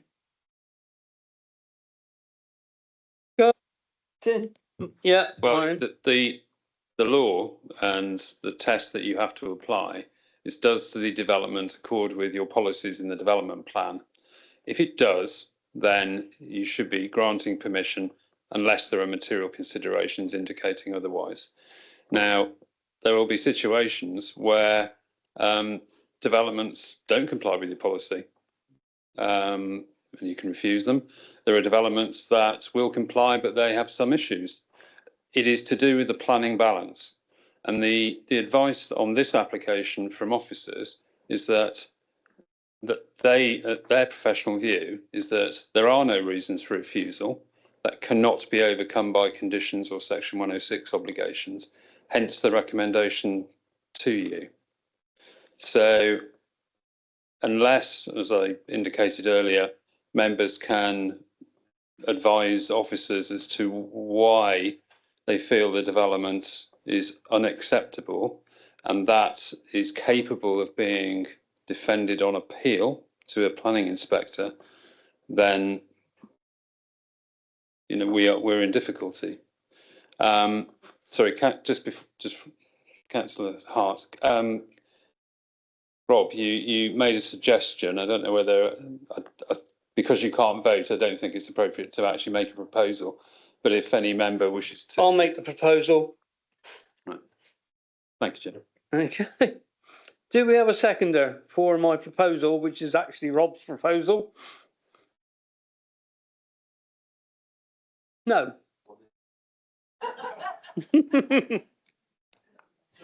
And I will, just while I'm speaking, Claire, I'll tell you that my predecessor never voted at all, ever. As I understood it, Chair, it was to approve the application, but subject to officers being delegated to substantially increase the Section 106 contribution to the Strawberry Line and active travel. That's it, yeah. Substantial is the one. You can, but you've got to put have you got your thing on? Yeah, sorry, could I speak, Chair? But Dawn has already told us that that could offset affordable housing and there's a risk to affordable housing. So that's the why I have no appetite for that. And it doesn't quantify it. We were told we can't increase it to a specific figure. What does substantial mean? So we're being put in a impossible position. I don't want to see the affordable housing allocation go. Well, how do you stop? Can you, when you say no, how do you know that won't go? Dawn, because we are not setting a figure. I am not asking you as members to understand the viability of the development scheme and to tell me what the figure will be. In the discussion, the agent is present. I did look over at the agent when members were talking about an increase to the figure. There does seem to be some willingness to enter into that, but it's a negotiation on the viability. So we need to know how much they can afford without impacting affordable housing, because it won't impact affordable housing because that's the resolution members have got. So 40% affordable housing is being retained because that's the recommendation members are making today. And then the question is, what increase can we reasonably add as part of the 106 while still making sure that the development can deliver? But I don't know the answer to that because that's tied up with the viability of the scheme. So that's why it's a delegated function for officers. Can we defer for you to get the answer to that question and bring it back? We have already deferred once. It was due to come back last month and it was deferred last month because of timing. There is a significant risk of appeal on non-determination if there's a further deferral. And we have, despite the fact it's been at committee previously and discussed at length previously, we've spent almost an hour and a half on this case. So I would be hesitant to suggest another deferral. So I'll just go back to my colleague, my councillor's point, really. So that's another avenue we wanted to go down. I've suggested to go down, and it's been, as a not, I don't want to say blocked, but it's been. Chair, just to be clear, Dawn has highlighted the risk of a further deferral. However, if that's the committee's will, then a further deferral is possible, but Dawn has highlighted the risks of doing that. Martin D. If we defer this again, we're going to have the same conversation for another hour and a half. I repeat what I said before, we have to make a decision. Sorry, Mr. Chairman, that's your job. I know, I'm not trying to. No, Martin, I'm in agreement with you. We have to decide one way or the other. It's been decided this committee doesn't like this application. That's fair enough. What grounds? That's what we need to come up with. And it's no good asking any more questions on it. What grounds are we refusing it on? And we don't seem to be able to come up with anything. Susie, I can see you want to, but we've got to Ultimately, get this is the sensible departure here. from the local plan, and I suspect that's why most people around this table aren't that happy with it.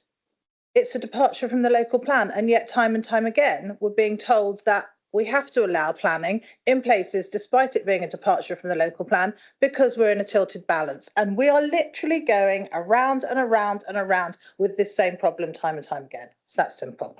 So, you know, I would propose that we turn it down on the grounds that it's a departure from the local plan. Tony was next. Thank you, Chair. I abstained at the last vote, which seems an awful long time ago now. Mainly, my main concern is not the houses. I know we've got to build houses. You know, it's not necessarily the best place to build them, but we have to build houses. My main concern is highways, is the access to that lane. I know it very well. I know that road, as do you, Chair, very well. Coming back from Wookey up over the hill, you can't see that junction, so it's right on it.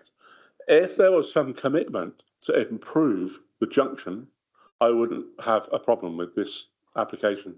It's the very fact that I can see accidents being more prevalent on that junction if we leave it as it is. Not as it is now, as was on there a minute ago. I think more work needs doing to the junction to make it more visible and a lot safer. That was my objection. Tony, Phil, we got to get somewhere here, mate. So come on. I am going to propose that we get this application on 4 grounds. Pick which one you want. Highways, as Tony's just spoken. Harm to the landscape that I spoke about. Flooding, which was mentioned earlier. Houses flooding down the lane. And then to the other one, the contributions to the strawberry line. There's 4 reasons there. Nobody's come up for a reason why we should support it. I've come up with 4 why we should vote against it. I need a seconder.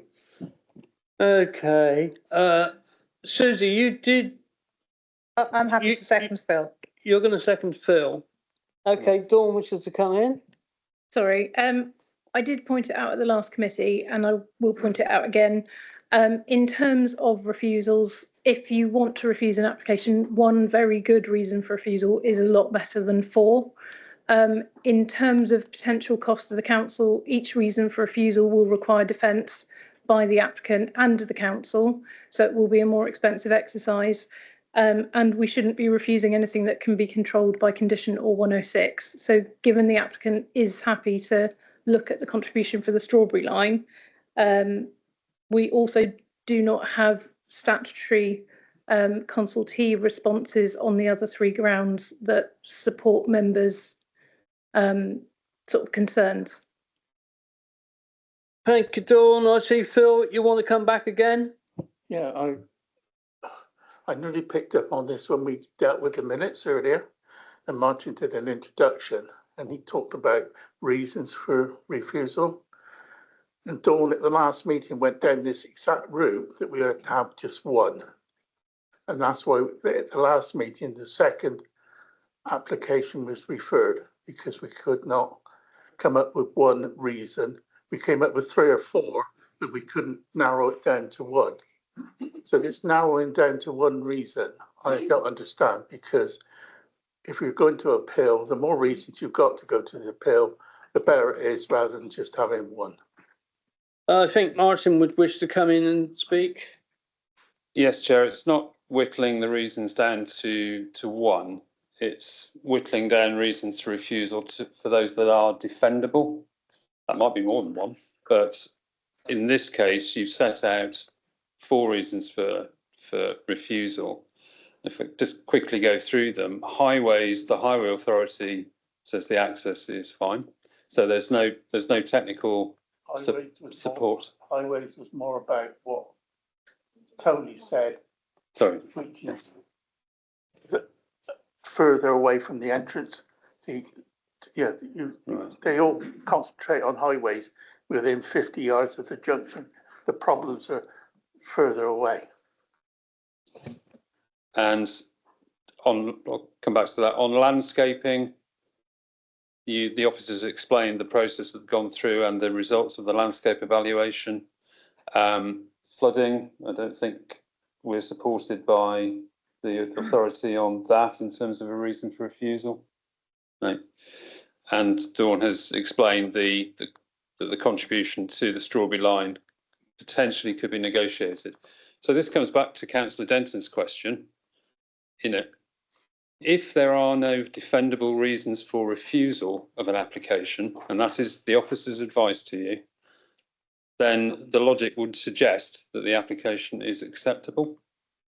So, as I said at the very outset of the meeting, we're here to advise you as to the possible risks of, in this case, refusing an application without defendable reasons for refusal. And members know what those risks are. Ultimately, the committee is sovereign. The committee can make that decision, but we just need to advise you that those are the risks. Okay, I think we've been round this table long enough. We're going to have to go to another vote this time on Phil's with your 4 reasons.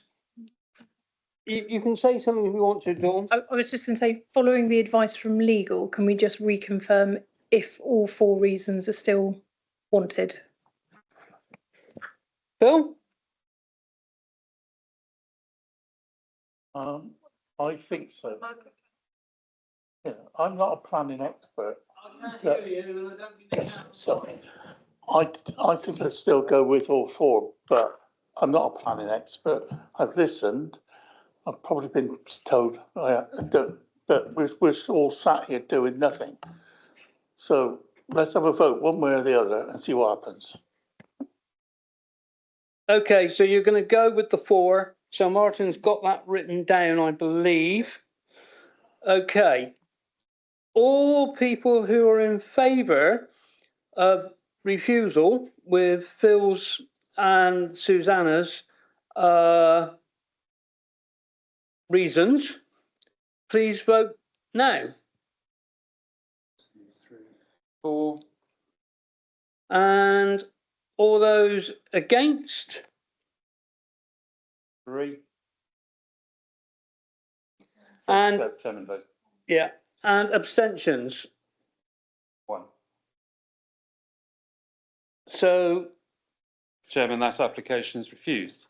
the application is refused. Okay, thank you. I think we better stop for 5 minutes for a comfort break and then try to get the others done in short time. Chair, Yes, Martin. because I understand timing, we've got an hour and a quarter left for this meeting.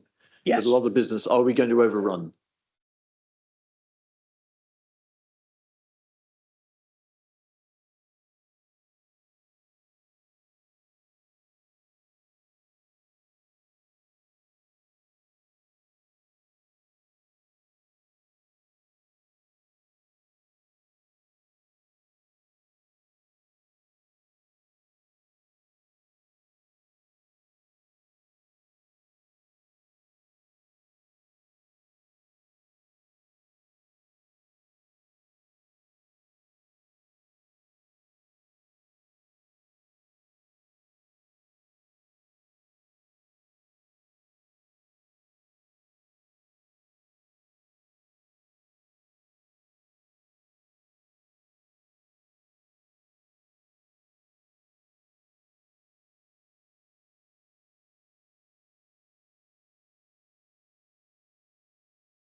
seats now, please. Let's come on.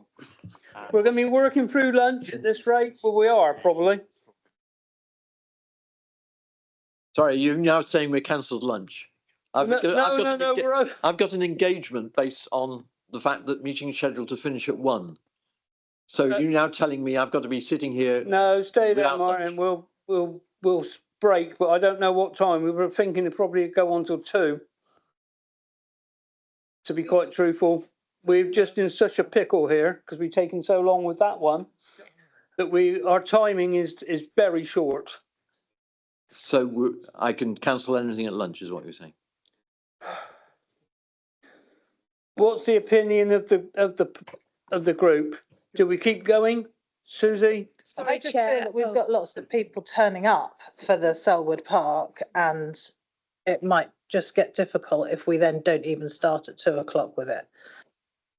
Okay, so what I'm going to suggest is that we find somebody. Someone wants to speak. Just in terms of procedure, we're fine as a committee to keep on going until 1 o'clock because that is the scheduled stop time. If we get to 1 o'clock and we're still going on a particular agenda item, that's the point where you'll need to take a vote to extend it to finish off that particular agenda item. If there's more agenda items after that, the question will then be about whether they are added on to the afternoon session or not. But obviously that may affect people who are currently waiting. Okay, thank you. So you got that, Martin? Sort of. Best friend. Right, but let's crack on.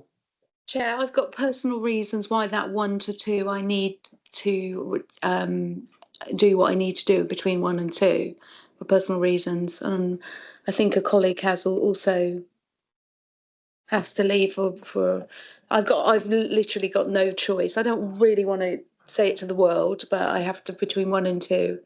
I'm aware, Claire, you mentioned it earlier. Okay, we'll see what we can do.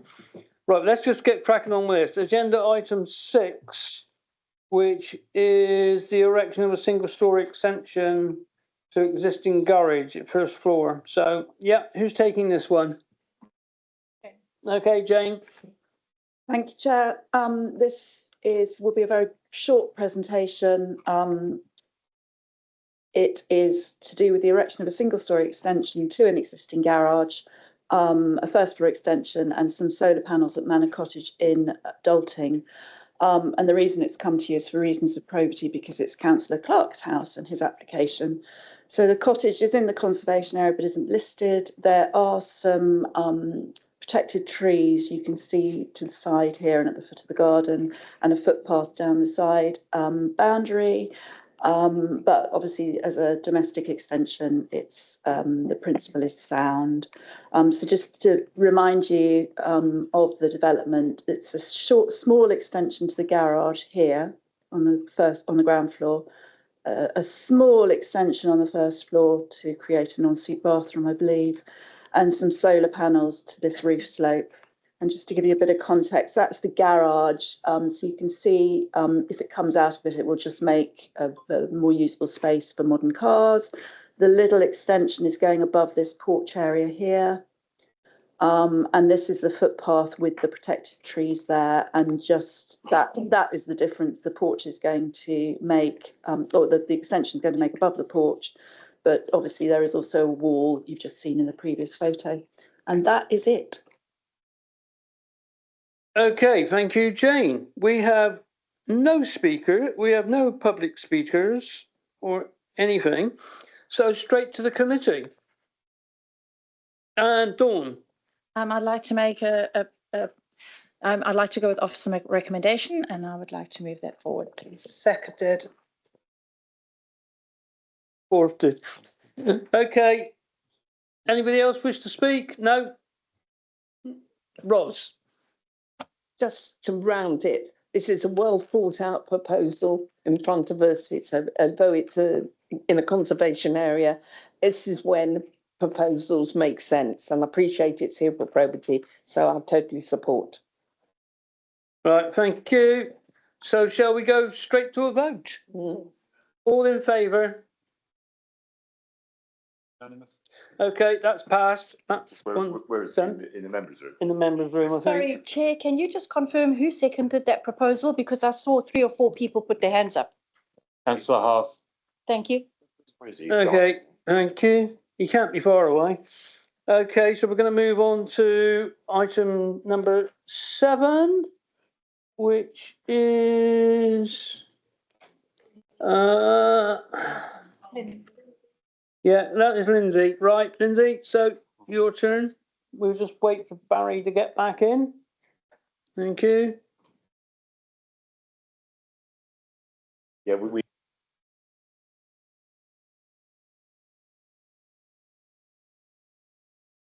Okay, Lindsay, fire away.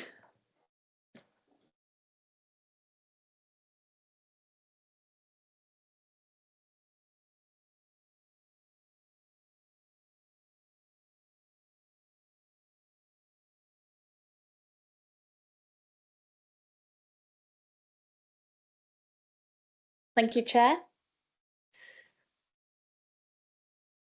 You are welcome. So this application relates to barns at Wells Hayes Farm, accessed off Lower Westholme Road. The closest settlement is Pilton, but it's outside defined settlement limit. The proposal is for the conversion of 3 barns to 4 four-bedroom semi-detached dwellings and an outbuilding. The aerial photograph shows that there is an existing farm to the northwest of the site and an associated residential building to the north and White Lake River to the south. Here is an aerial photograph shows the existing site layout and arrangement of existing buildings. The application red line is overlaid on the Environment Agency's flood map. As you can see, the entirety of the buildings is within flood zone 3.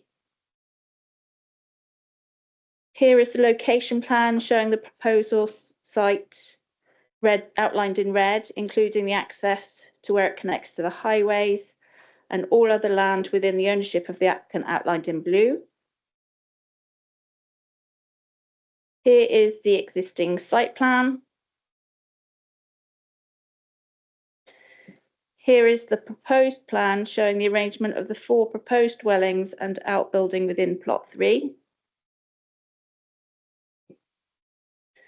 The existing site plan for, ground floor plan for building 2, which is proposed to become plots 1 and 2. The existing elevations for building 2. The proposed elevations for plots 1 and 2, previously building 2. The proposed ground floor plan for plots 1 and 2. The proposed first floor plan for plot 1.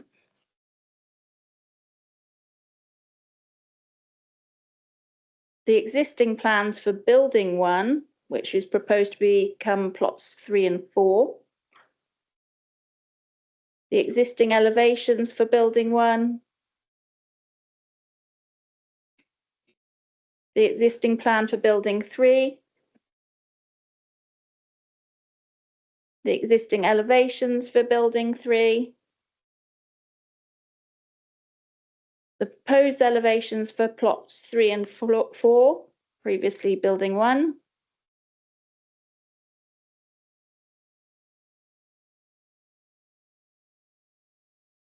The proposed floor plans for plots 3 and 4.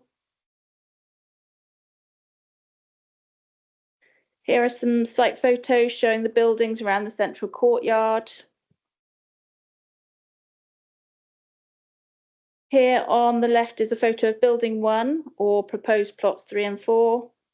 And on the right, a photo of building 2 or proposed plots 1 and 2. At the top are the left and right views from the access onto the highway. At the bottom is the site from the private access road.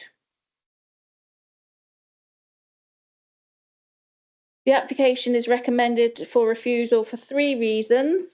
In summary, the proposal is contrary to development policies 20 and 22 because it has failed to demonstrate the site is redundant, and it is considered that the development would require major reconstruction of the buildings to become dwellings.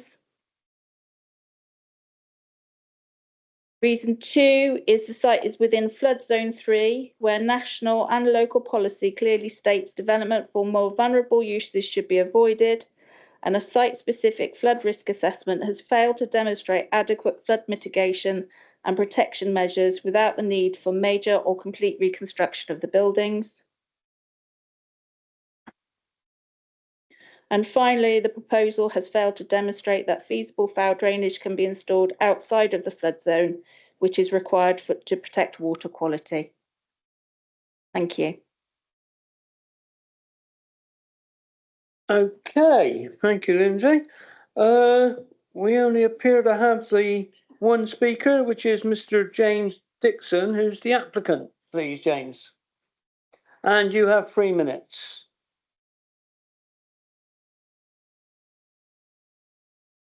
Good morning. We purchased Wellhays Farm in 2007. Wellhays Farm prior to that had just been used for storage. Farming ended in the early 90s. Both our businesses, one Abbas Marquise and the other one Refrigerated Trailer, which we started in 2002, were previously located at another site in North Wootton. Then when we purchased Wellhays Farm, we relocated both businesses there.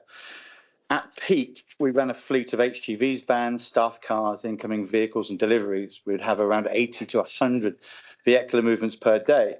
Abbas Marquise was sold in 2022 and Refrigerated Trailer in 23. Both businesses, including all staff, have been relocated locally, and this has had no negative effect on any local employment.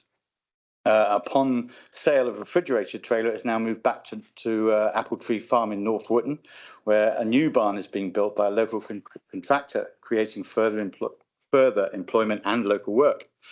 The farm buildings, that we have not created any employment. The buildings have not created employment. The employment is created by Nina, my wife, and I. Nina and I have owned various businesses in Somerset, employing for over 30 years, employing hundreds of local people, providing services to local businesses, private and alike.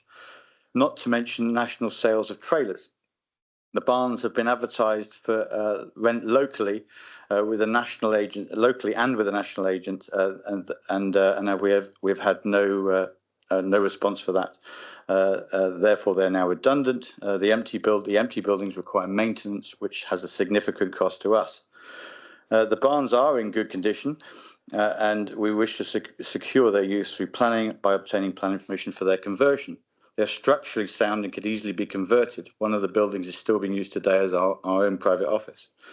The site has never flooded at any time that we have lived there, and there is no record of historical flooding. The EA maps are very generic and have never been modelled properly for this area.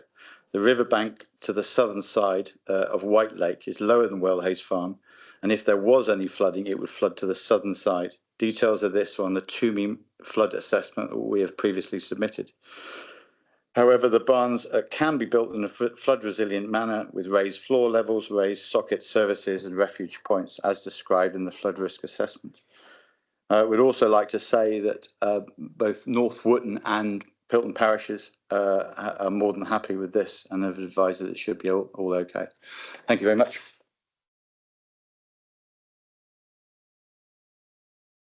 Thank you very much indeed. Cheers. Okay, so we go now to the committee, and who would like to speak first? Ros. Thank you. I wonder if the officer could share with us a greater understanding of what sort of assessments have been done on flooding. I'm very aware, as I sit on the Somerset Rivers Authority, that every year we see areas which had never been flooded before or not in my lifetime or things like that.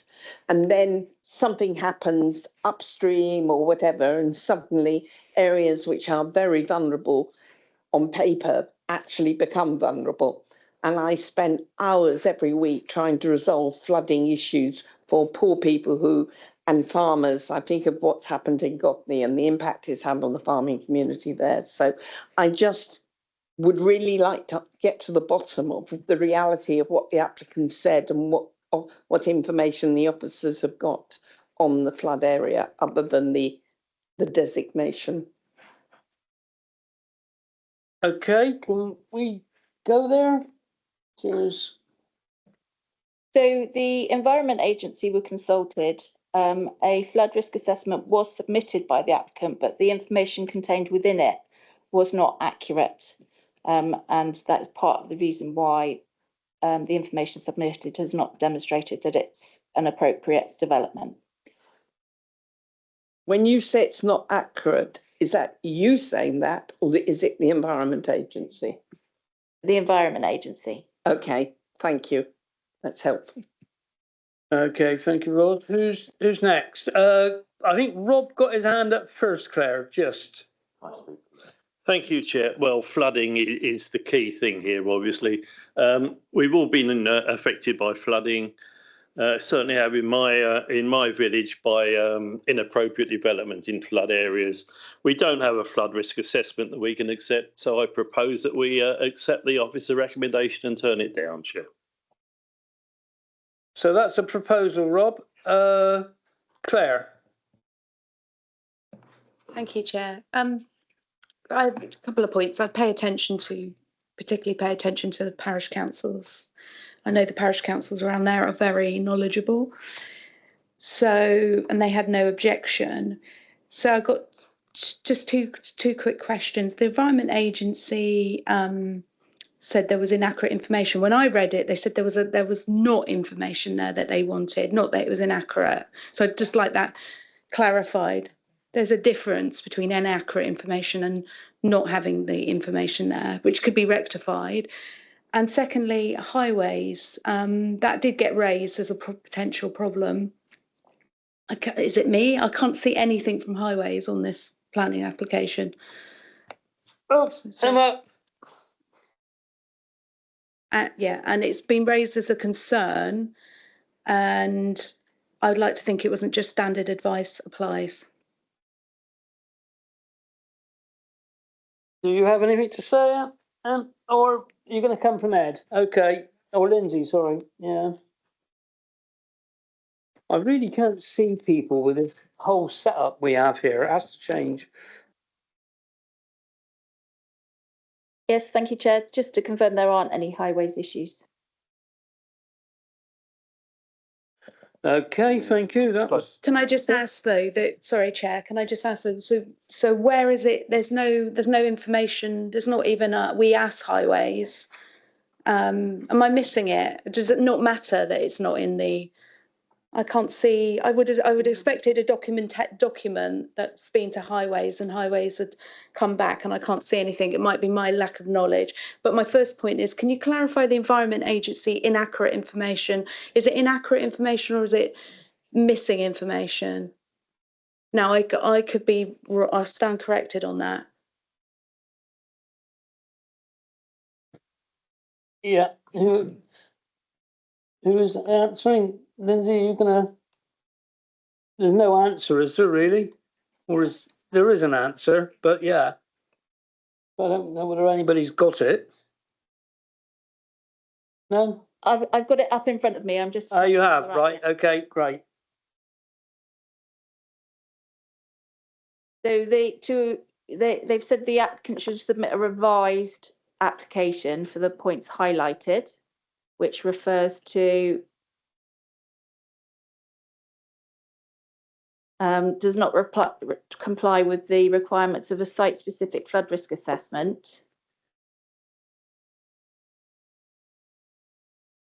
The FRA does not therefore adequately assess the flood risk posed by the development, in particular, considering a range of flood risk events and take the impacts of the climate change into account. Can I quickly respond? Okay, thank you. Can I just quickly respond? Then I would like to put a proposal that we defer this and actually should we have discussions about whether we ask the applicant to just look into that, because it's not inaccurate information, it's just actually making sure the information is compliant. Okay, okay, I'm coming back now. I'm going to just comment to Dawn. Just in terms of flood risk and what that means in terms of MPPF, the location of the site is in flood zone 3. It's considered, we don't have confirmation whether it's 3A or 3B. So 3B is functional floodplain. So that means when it floods, it will get wet. 3A means it's at very, very high risk of getting wet and flooding. The accommodation is primarily ground floor accommodation. So I think only one of the units has first floor refuse. In terms of the National Planning Policy Framework, the guidance in that says that in flood zone 3, we should be looking at water compatible uses. So you're looking at sort of edge of riverbanks, sort of sailing and things, that type of use. In terms of residential occupation, that's highly vulnerable, and particularly ground floor accommodation within areas of risk is highly vulnerable. So what you're looking at in flood zone 3 is the highest risk of flood zone you can get, and the proposal for highly vulnerable uses in those areas. So irrespective of the full detail of the FRA being accurate or sufficient or having enough information, in principle, officers wouldn't be recommending support for residential development in flood zone 3 in accordance with the national and local policies in front of members. But I just thought I'd flag that so that you're aware about the vulnerability and the level of flood risk in terms of the flood zone area. Thank you, Dawn. I think Martin would like to come in and say something. Can all see you, Jane? Oh, we can't. Just on procedure, there was a proposal to refuse the application, but that wasn't seconded. Councillor Sully. Seconder wasn't requested, Chair. Seconder wasn't requested. I'm happy to second that. However, sorry, Councillor. Councillor Sully proposed it be deferred to allow further work on the flood risk assessment. That was seconded by Councillor Hart. So the proposal on the table at the moment is to defer for that reason. So if we go to a vote on that proposal and that fails, then there's now the second proposal on the table that's been seconded by Councillor Lovell. Thank you. Right, thank you, Martin. Edric, did you want to say something? Yes, please. I would have seconded Claire's proposal to defer for far more specifics.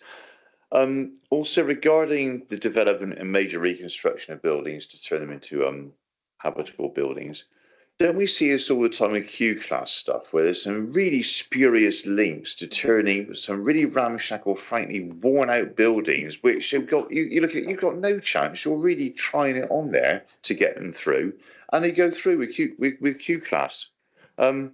I know these buildings. I've actually done some work down there a few years ago, so I've been on site and know where it is.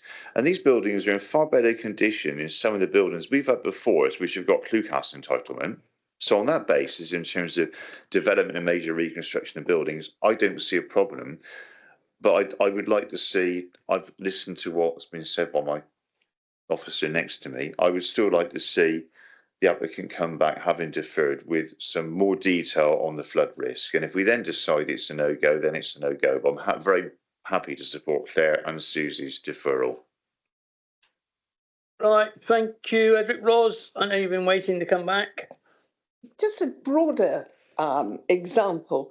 I just feel that this shouldn't have come to committee until we actually got a total resolution from the Environment Agency and ourselves, because it's evident that this application is pivotal on the status of that land and the significance of it. And if we are missing information, then coming to committee, we just feel it's premature, because you're then having to defer or whatever. And I think this is unfairly, maybe, because I know people put a lot of effort in. If we can get rid of some of these sort of missing bits, it helps the committee make decisions. And I feel at the moment it's very difficult, because at face value, it's a zone 3, but we haven't got the full assessment material there. So I would support a deferment, and let's get the assessment fully to appreciate what is happening. But I do take the point that this is a very vulnerable site And I think every councillor in the room has a inbox full of people trying to resolve flooding issues, and we mustn't compound it unless there is very good reason to do otherwise. Thank you, Rose. Edric first, Susie second, and then maybe a vote. Thanks. It's just a quick one. I'd like Minnie to. We had the same thing with Butley in relation to the footpath, which they haven't secured permission for. And it's just a comment, please, to the assembled officers in the room. When people are having their applications come before us, can we please make sure, as Councillor White said, that they're in the right state for us to make a really good, quick decision, rather than maybe have to go for deferral. Things seem to come before us which aren't fully formatted. And I think it's also unfair on the applicants, rather than if you want to kick it out, just say, no, it's not fit to come before us, but please, can more work be done to make sure things are in a state so we can make a quick decision rather than rattle around like we are now. Thank you. Thank you, Ed. Susie? I just wanted to quickly say, whilst we do not wish to increase any kind of flood risk, if we can facilitate the rejuvenation and repurposing of old buildings, then we should. And if this is deferred, as is currently on the table, could the officers try to work with the applicants to help them actually achieve what they're aiming to achieve, which is repurposing an old building rather than just leaving it there to rot? Thank you, Susie. I think that will be the case, definitely. Did any officer wish to come back? Yeah, so I accept the recommendation that's before committee at the moment. The issue is, from an officer perspective, in terms of flood zone 3 being high risk and the proposed use being highly vulnerable, and there being no flood risk solution because it's ground floor accommodation, in principle, it's not something that would be supported in terms of national and local policy. So in that respect, it could be viewed as unreasonable for the local authority to go back to the applicant, make them underdo a site-specific flood risk assessment, only to get the same response in terms of the issue is the principle and the location of the site in flood zone 3. If members do want to defer for that information, they can. That's within the gift of the committee. But it is flood zone 3, it is ground floor accommodation, and it is a highly vulnerable use, which is why, in principle, notwithstanding fixing the supporting information, it would still be back with the same recommendation for members. Okay, thank you, Dawn. I think people took that. Rob, you're first. You had your hand up quickly. Thank you, Chair. I mean, hearing what's been said so far, I think the best way forward is to go with my original proposal to refuse it. And then the applicant can come in with a brand new flood assessment. Yes, you can. You can put in a whole new application, work with the officers to get something that would actually be acceptable rather than the ground floor thing that it is not acceptable at the minute. I think that's probably the only way forward. Okay, thank you, Rob. Martin, you wish to come in? Just on procedure again, the substantive motion on the table is to defer the application. If that goes to the vote and is passed, then the application is deferred. If it falls, then we can go to Councillor Reid's proposal to refuse. But if it's voted through, then that's the end of the item. Right, Anna, you wish to come in? Yeah, just to confirm, obviously there are 3 reasons for refusal on the table from an officer's perspective. So when we received the application and we looked at the issues, there are 2 principal issues that we've got. One, as we just discussed, that it's in flood zone 3. Secondly, that we don't consider it to comply with DP22 because it's not redundant and disused building, and there is a higher level of construction required, it would seem, although again the evidence is the information with the application is fairly weak to be clear exactly the amount of reconstruction, but I think it's quite clear from the elevation changes that is a significant change, and also to make the building resilient in terms of flood risk, that would probably require further changes to the structural integrity of the building to deal with water flows. So just to remind members that there are those 3 reasons for refusal. It's not just about the flood risk. Okay, thank you, Anna, very much. Is it Claire? Thank you. So obviously, Dawn's views that and again, sort of dismantled my deferral, which you're giving us your advice, so total respect to that. But I'm just a bit confused because the Environment Agency aren't quite putting it the same way. Surely their response could have also said whatever information would have been given wouldn't really be applicable because of the location. But it's two reasons I've got for deferring. I can't see anything from Highways, apart from there was a little conversation that went on there that said there's not a problem. But it's been raised from a parish council saying they had a question about the highway situation, and I just wondered, apart from the informal conversation that's gone on, was there a formal conversation from Highways, and were they consulted, and how were they consulted, and even if it's standard advice applies, does that have to be documented? Because there's no documentation. So I would like to just understand if there was a trail of information between Highways and the because I can't see anything on the portal. Maybe it's just not being uploaded. So I just think, to be fair, I think we defer it to get all the information before us to make a decision, because it may be that there is a problem with the highway. But colleagues on this committee could then make a decision. But if there's nothing there about Highways at all, unless I'm wrong, please tell me if it is there. Okay, I think Martin's going to come in. Sorry, Chair. So as I understand it, the proposal is to defer, firstly, to allow the applicant to address the inadequacies in the flood report, and secondly, for clarification of the Highway Authority's position. So, and Councillor Hart's indicating because it's second. Yeah. Okay, thanks. Well, I think we might as well go to the vote, don't you? So, somebody wants to. You want to come in, Dawn? Do you? Okay. Whichever one of you wishes to come in. The application was assessed against standing advice, and there is a section in the report that covers the Highways assessment. In my report, in the officer report. Chair, so there is a trail then on that. There is where you've had. So was it an informal conversation in the report? Was it an informal conversation? No, it's standing advice, which is all documented. So you take into consideration, it's set out in the report, but basically there's an existing access with an existing use, and you compare that to the proposed use and whether there'd be any significant change in traffic movements or impacts on highway safety over and above the existing situation. I'm just interested in, I'm asking legal advice, I'm just interested in seeing and understanding that, how that decision on the standard advice and how that was done, and obviously I'm asking the questions at this stage because, as I've raised before, it's really difficult having communications before the committees. I'm sending emails, I'm not getting answered. I'm sending emails about highways. I'm trying to preempt my concerns about the communication. So I just want legal advice on that. Does there need to be a document trail? Does the applicant or the community need to see where Highways have met, how they've made that decision? I think Claire was asking you, Martin, to be honest.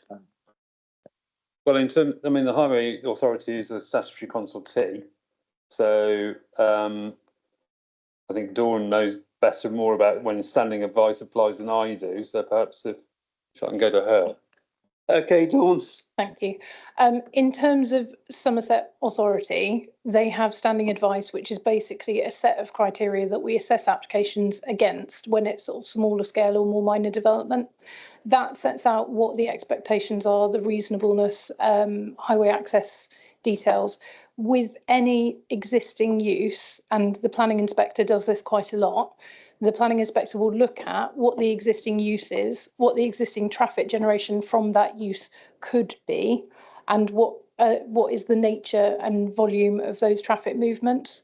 So if we're looking at a formal sort of farmstead and agricultural buildings, that could have a high degree of agricultural traffic connected with it, quite large vehicles needing quite large visibility displays and swept path analysis. The impact of that is the established impact of that junction currently. So then we look at what the potential trip generation or impact would be for the proposed use. And so for this, it's four units being converted from the barns. Traffic's likely to be sort of smaller scale vehicles, probably cars. And so in comparison to the pre-existing impacts on highways, actually the degree of impact for this type of proposal will likely to be less. So we would look at it under standing advice. Highways are consulted, but they often refer us back to standing advice. So the standing advice is assessed, but that's adopted guidance for the council. That wasn't actually my question, but it doesn't matter. I was just asking where that trail was. What should we have expected to have seen it? But obviously, I don't want to waste any more time on it. Okay, thank you. Let's go to a vote, shall we? And move on. So all those in favour of a deferral, which is proposed by Claire and seconded by Susie? Yeah. So all those in favour of a deferral? 2, 3, 4, 9. All those against? 3. And all those abstaining? No. So that is deferred for, shall we say, a month, maybe 2 months, and to get this sorted. Can I ask that there isn't a time frame because it will depend on the applicant putting the FRA together and us consulting an external partner. Okay, no time frame. Okay, so right, we're moving on now to item number 8, isn't it? Which is, I believe, hold on, mine. That's Glastonbury. Yeah, it's Glastonbury, which I've got to make a little talk about before I start. I'm just got to get it up in here. Which isn't doing what I want it to do. Okay, so before we move on to Glastonbury, I am chairing this meeting. I'm non-prejudicial. I have not made my mind is open. I will most probably abstain on this one because of the implications that people may think that I'm in favour or against. So, okay, so there you are. I'm not prejudiced.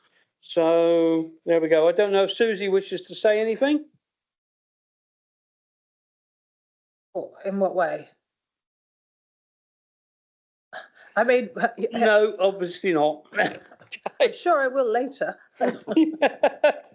Okay, thank you. Right, Chair, can we decide if we're going to vote to start the next meeting later, because it is 12:30 and we were due to end at 1. We've got half an hour's worth of speakers, so we're not going to finish at 1. Well, if we finish at 1:30, we're going to have to go down to the bakery or somewhere to get something to eat. So you're happy? So, yeah. How are we going to do this? Legal? Chair, what you need to do is, if we get to 1 o'clock and still going, which seems highly likely, is to resolve to continue the meeting at that point. So that would be a committee resolution to continue. If you want to push back the time of the afternoon meeting, you'd also have to resolve to do that then. But that's a matter for the committee, and we need a proposer and secretary at that point. Okay. So at the moment, I would suggest that we continue and see how far we get to at 1 o'clock, and then make a resolution at that point, Chair. Okay. So do you understand that, Debbie? You got that? Okay. So we'll keep going till 1 o'clock, and then we'll do the voting. Okay. So I've made my position clear. So who's in charge of this one? Ed, right. Thank you. Your turn. Thank you, Chair. So this is another deferred one for you members. Land at Pear Tree Farm, Cullen Farm Road, Glastonbury. This is an application for outline planning permission with some matters reserved for up to 24 dwellings with the details of access. So this was deferred in November's Planning East Committee, contrary to officers' recommendation to allow Planning Office to gather more information from relevant experts on the impact of the proposal on the special landscape feature of of St Michael's Church and Glastonbury Tor. And again, just to remind members of the location plan of the site, which is on the screen currently. And again, a more zoomed out version on Google Maps. The site is shown in red. So updates. So officers have indeed sought and received second opinions from Conservation Officer Emma Keller. So she works in another part of Somerset Council, doesn't normally deal with East. She's based in the North area. And landscape architect Paul Jolliffe, who's recently joined Somerset Council and normally deals with the South area. Oh, they've gone, haven't they? So the headlines of the opinion of Paul Jolliffe, landscape architect. There's 3 slides for this. I'll try and be quick. So he's happy that the landscape and visual impact assessment submitted with the application methodology was fine, agreed with the findings, they were all correct. His opinion was that the existing scheme, though, does not sufficiently screen the proposed buildings and that adjustments are required to better integrate it into the landscape and reduce adverse visual impacts. But that with appropriate layout, landscape mitigation and management, development is considered acceptable in landscape and visibility terms.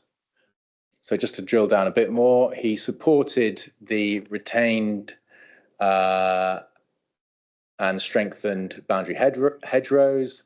He supported the tree and sort of wide grass strip through the centre of the site, and native species planting in the Suds area and planting along the existing housing. So that's the bit where the site sort of wraps around the Elan Homes site.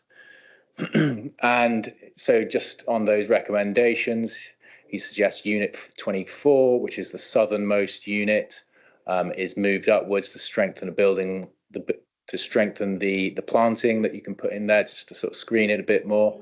Some additional tree planting, a LEMP,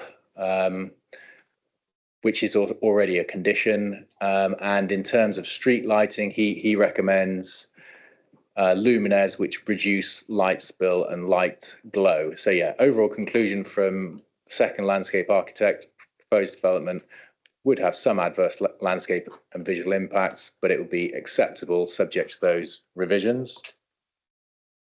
So the second opinion we sought was from Conservation Officer Emma Keller. She confirms the development site cannot be clearly identified whilst looking outwards from Glastonbury Tor. However, she recognises that the development would contribute to the sort of encroachment of development into the open pasture land to the north. So that's a kind of general thing. And yeah, while not visible from Glastonbury Tor, there would be a general change to the character of the area. During winter months and at night, there would be some light spill increase, which would be evident from a distance. However, even with the increase in light spill, it's considered that due to the proximity of the town and the context of the light spill, any harm would be negligible on heritage assets on Glastonbury Tor. So she concludes, for the reasons given, there is no objection to the scheme on heritage grounds. So, update to the assessment. Based on landscape architect comments, we are proposing to modify condition 8, which was the lighting and bats condition, to reference light spill. So that would relate back to those luminaires. And existing condition 6 is already considered to cover the other points that landscape architect Paul Jolliffe made in terms of hard and soft landscaping. And the LEMP is already there that I mentioned. In terms of changing the layout, for example, with regards to Unit 24, that is something that could be dealt with at reserved matters. And that's the end of the presentation. Thank you very much. And thank you, Ed. So we move on to public speakers. And the first one is Dave Rocky, please. And I know, apologise for you being waiting a long time, Dave.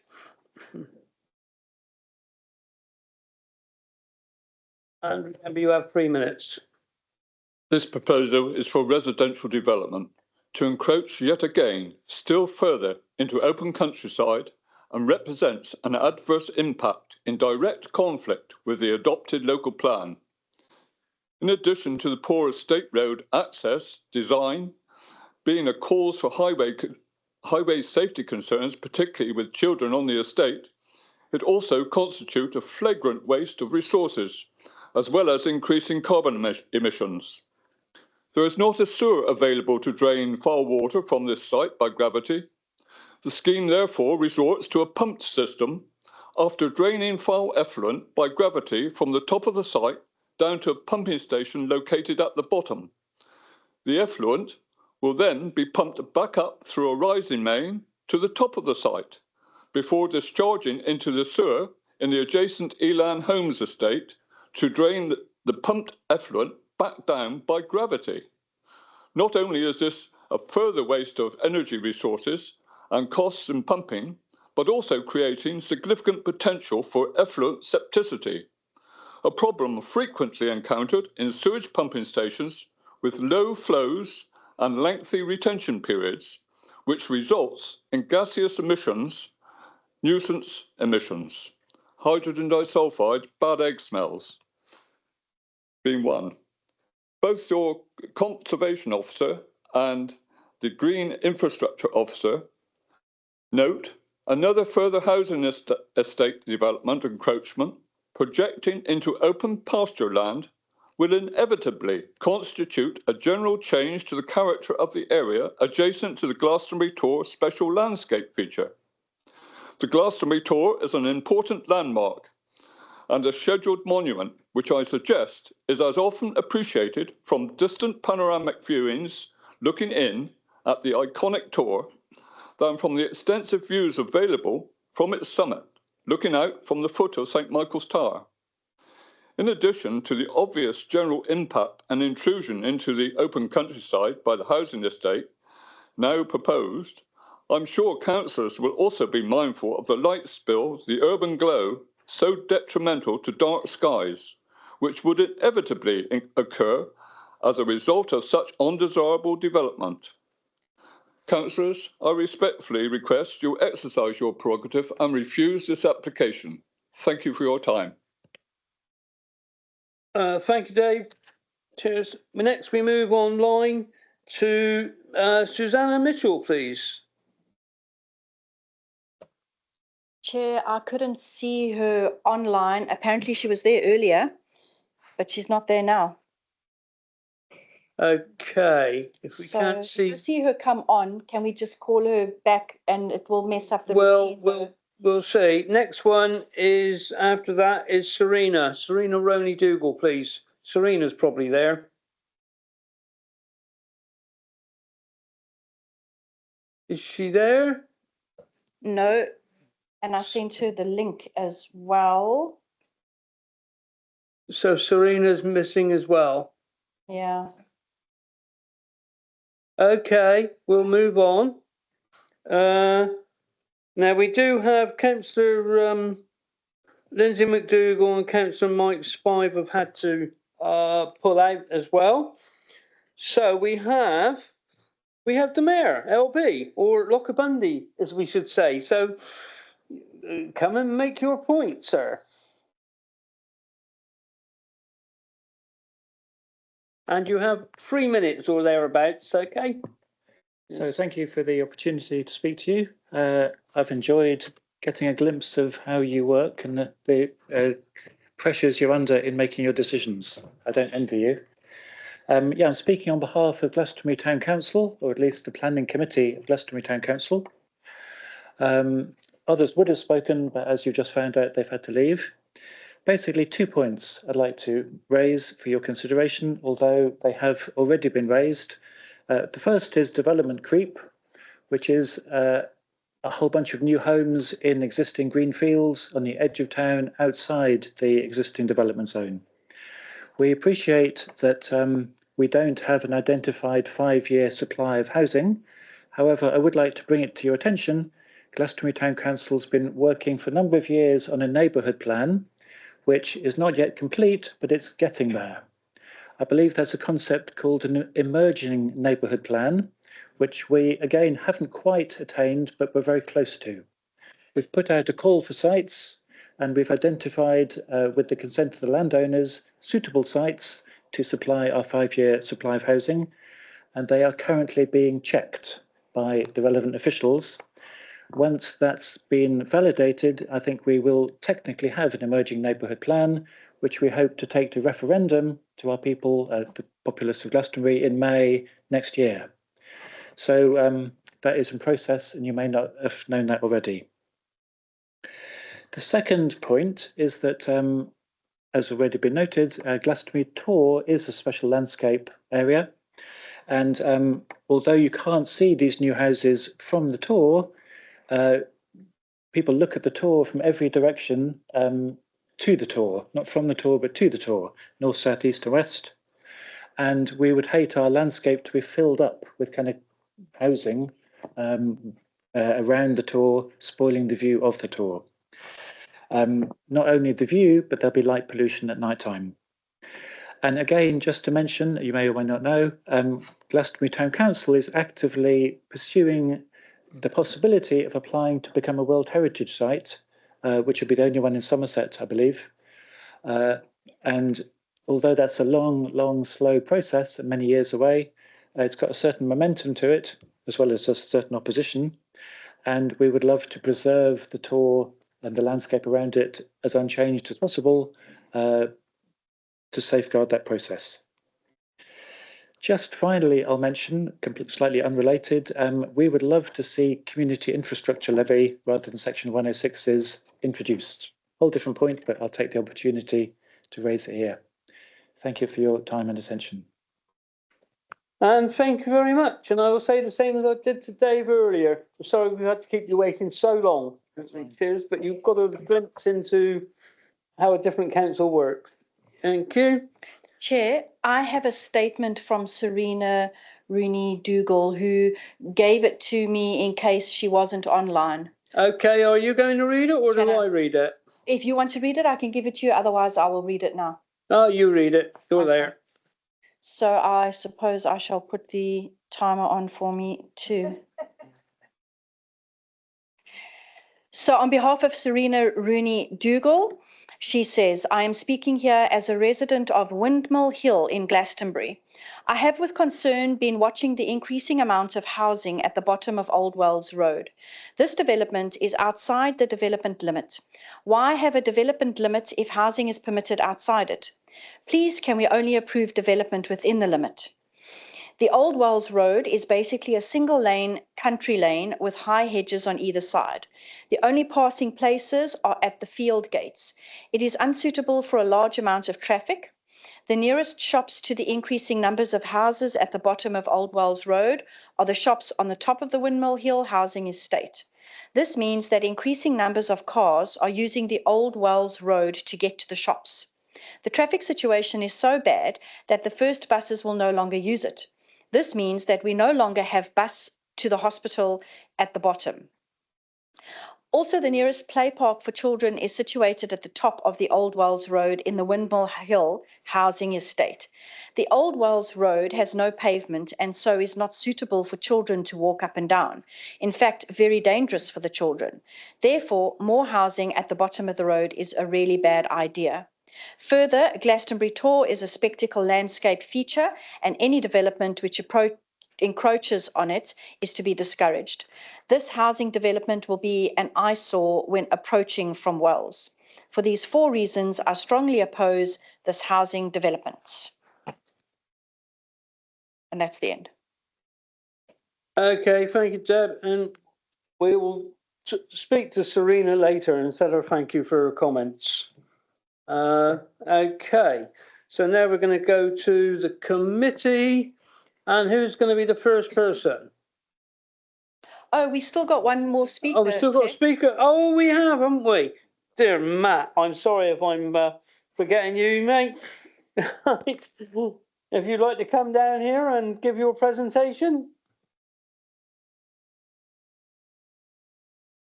You were hiding away, so I didn't see you back there. I did see you earlier. Okay, so you have your 3 minutes. Thank you, Chair. Good afternoon, councillors, officers. Thank you for the opportunity to speak.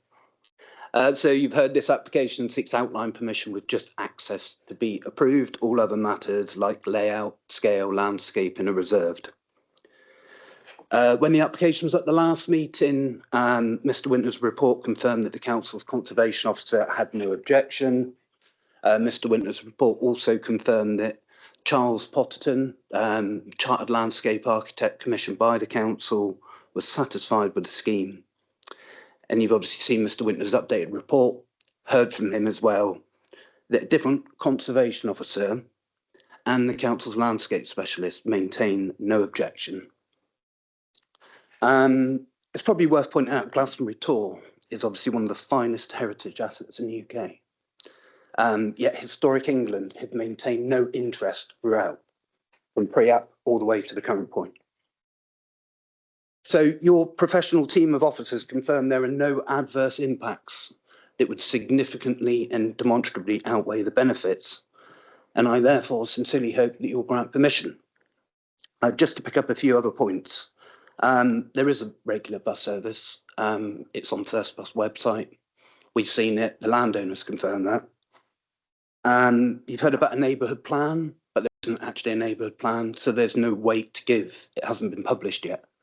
Obviously, there's one being worked on, but there hasn't been one published yet. So unfortunately, there's no neighbourhood plan for you to even consider. Your officers have confirmed that permission has to be granted outside development limits on greenfield land, just because of the housing supply position. And I think that this proposal, which is on the edge and is an extension to a recently approved and built housing estate, is probably one of the best options on the edge of a principal settlement. So thank you very much for your time, and I hope you approve the application. Okay, thank you, Matt. That was quick. Martin's coming in now as well. Just very quickly, Chair, as this was a deferred application, again, only those councillors who were present and sitting on the committee on the first occasion can vote, which I think is all of you, apart from Councillor Hart. Yeah.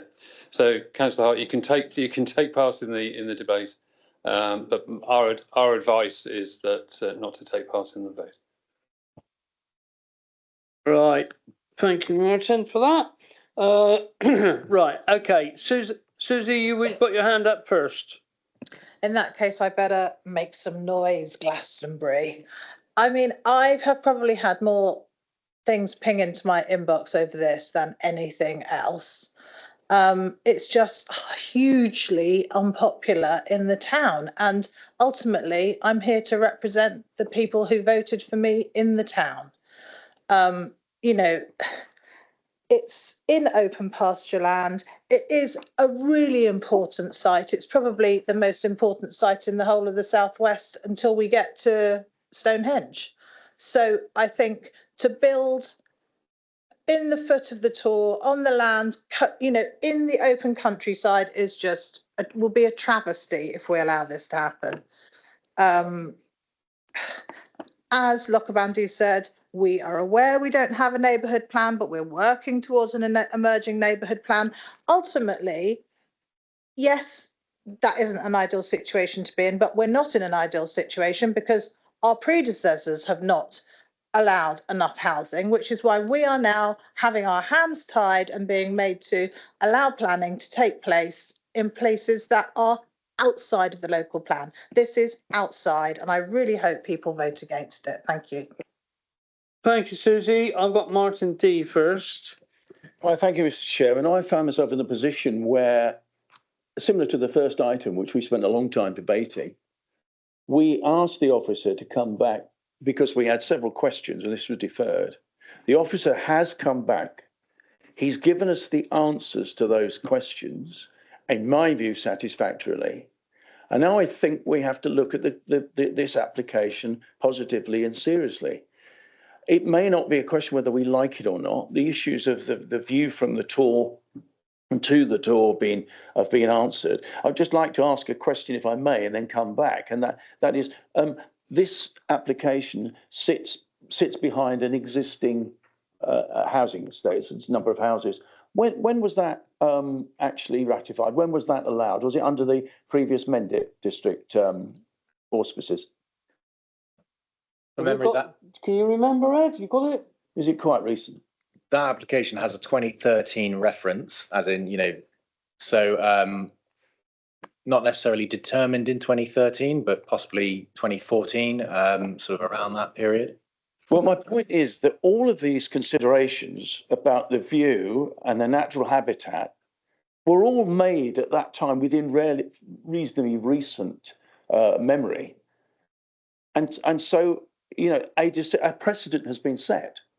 I'm sure I can see Councillor Scully coming back to me, but has been set on this. And it's not as if we're looking at a major developer going in and taking over a huge range of that land. It's actually within a confined space.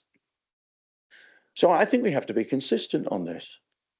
Whether I like it or not, I think there's a consistency, and I think we've asked for the details to be presented. The details have been presented. We now have to take a vote on whether we agree with that. Otherwise, there's no point in deferring things. Thank you.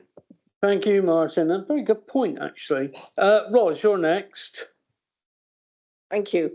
It was 10 years ago, the discussions on that, and there were very different environments as such than now. I think there are 3 or 4 things. I thank the officer for going away, as you rightly say, and got information. Interestingly, this application actually has only got access. Everything else is deferred. So any conversations about landscape are not party to this decision, if I'm correct on that. Yeah. So, because the question I have is, most landscape conditions only last 5 years. As I know, I've seen developers in my own community on the year 5 go in and strip out what they have planted. So there's nothing you can do about that. So I think you need to think about getting some longer term ones, but it's not relevant to the application in front of us. I understand your point about there's already been some questionable development around the bottom of the Tor, and subsequent to the last meeting where I couldn't support the application, I have deliberately gone out and looked at the Tor from quite a few different angles.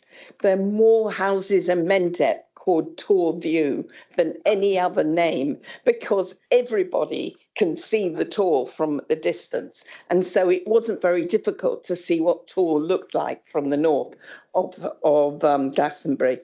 And there has been, in my view, some inappropriate development at the bottom. I know the cumulative effect is not necessarily a planning, acceptance, but on the other hand, this is a cumulative effect. I live quite some distance, but I can see the Tor and I can see the lighting from Glastonbury, and it is very dominant in the landscape. And while I appreciate there's been some amendments to the proposal in terms of lighting, which again, by the way, is not actually material to the planning application, I feel still that we need to have serious intent. We have very few genuinely heritage landscape, not buildings, but landscapes. And one of them is the Tor.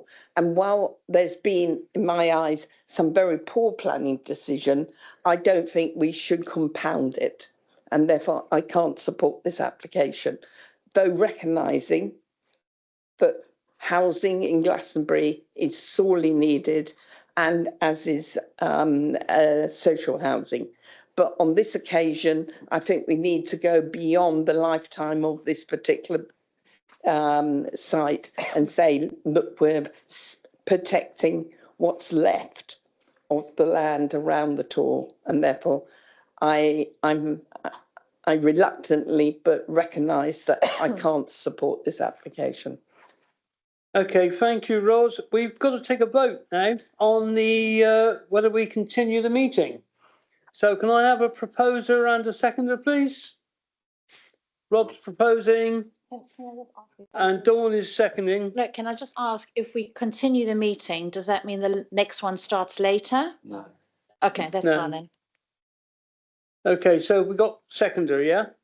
Okay, so let's go for all those in favour. So what's the proposal for, Chair?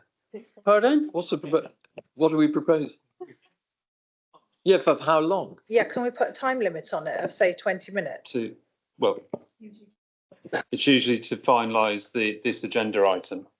There is a report on appeals, but I would suggest in the circumstances we'll forget that.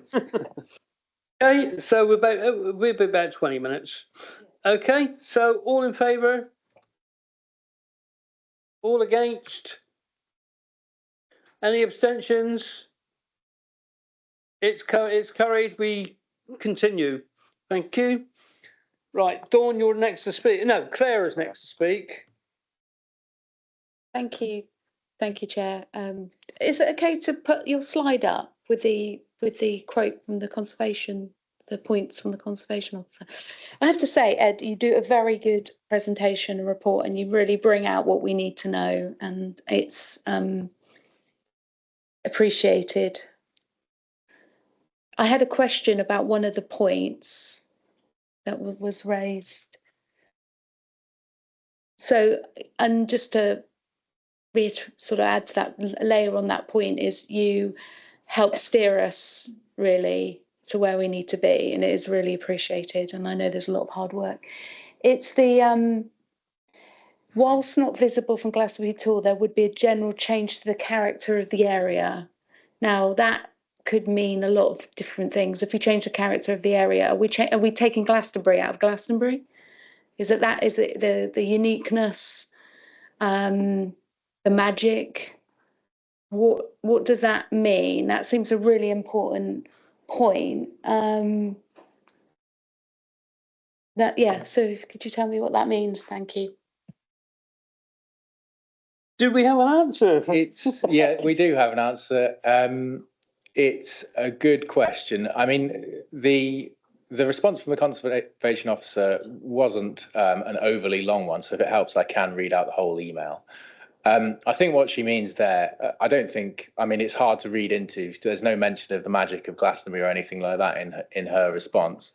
I think what she's saying is, which she's talking about cumulative impact essentially, and she is not identifying a specific impact from this development, but she's basically responding that, I suppose one by one, field by field, that impact is increasing. But based on her conclusions, she's saying that has not gone over the line in terms of this being refusable. That's my interpretation, but I can read out the whole email if you want. Sure, I can dig that out. Sorry, Chair, can I just quickly come back? There would be a general change to the character of the area. That's not a material reason, but my hand on my heart, I feel uneasy about changing the character of, and isn't that what a conservation officer should be, protecting the character? It maybe I'm picking on that word, but it seems like a big thing to me to be mentioning.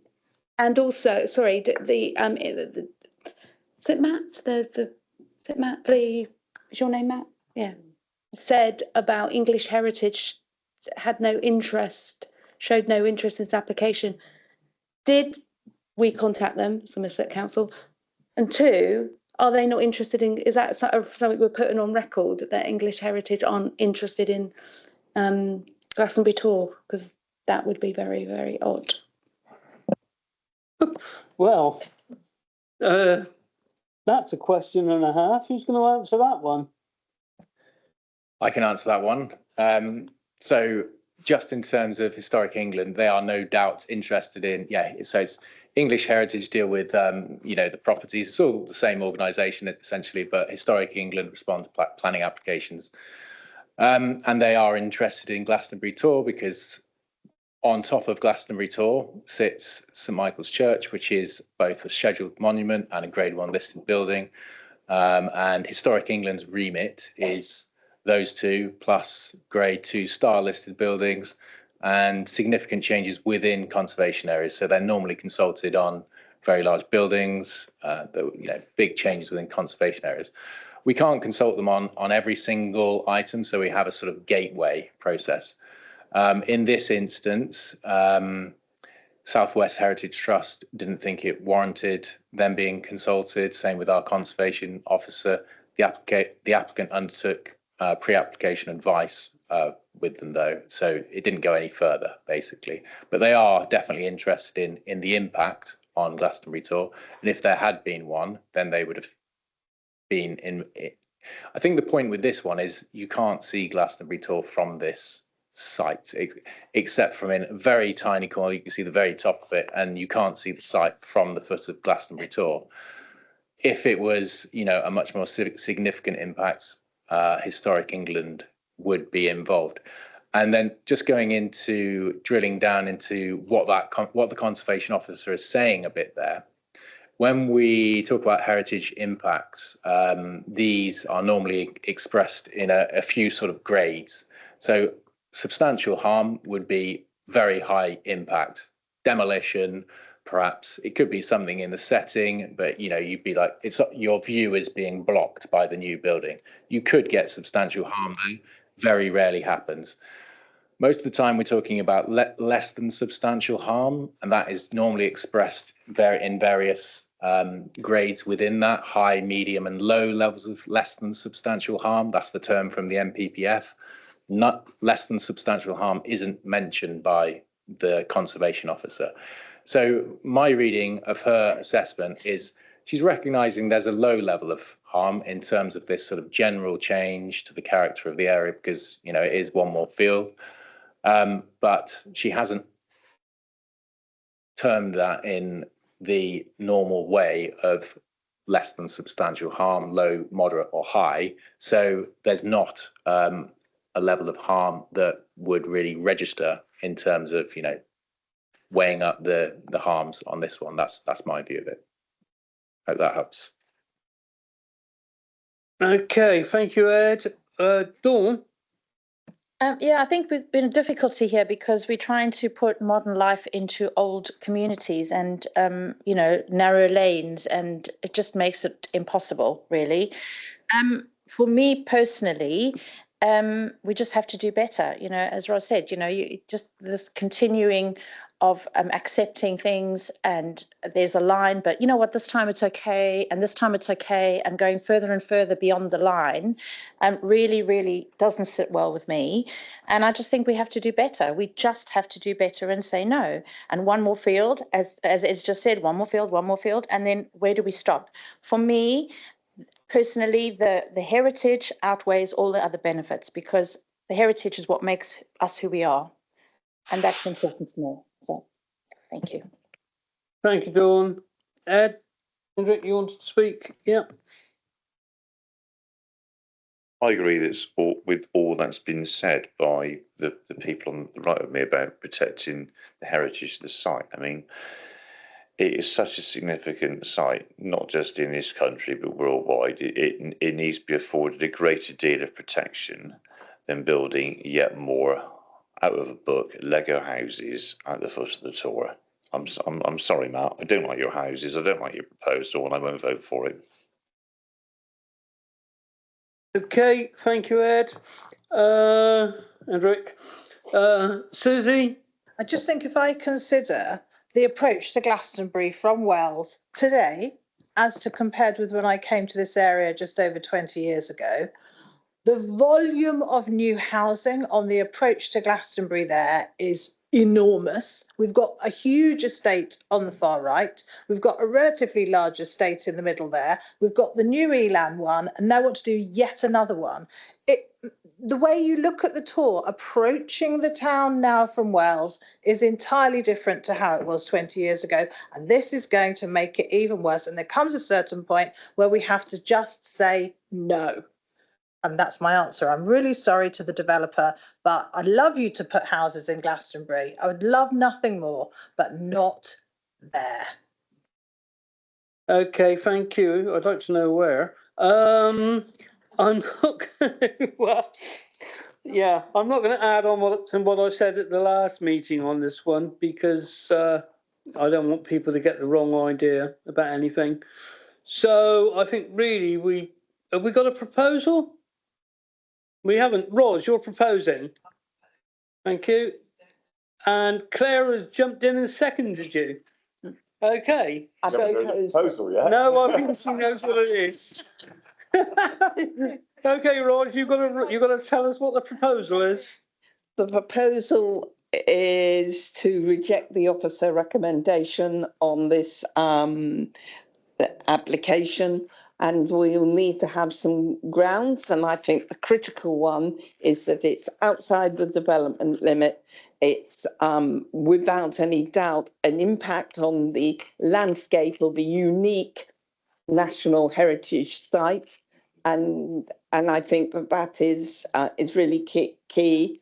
And if you want some other ones, we can talk about access and whatever. I think it may be the officers who are going to have to, no doubt, defend an appeal may wish to improve on my wording, but the key one for me is the recognition of the this heritage site. Please, that chair, please. Yeah. And to mention that the general change the character of the area, those words which the conservation officer has said themselves, that we don't agree that it's appropriate to change the character of that area as the conservation officer. That's why we're refusing it. Okay, I think Martin wants to come in before you have a say, Sue. Yes, just to work on that proposal. So to refuse the application, firstly because it's outside of development limits, but also that the harm to the heritage asset, Glastonbury Tor,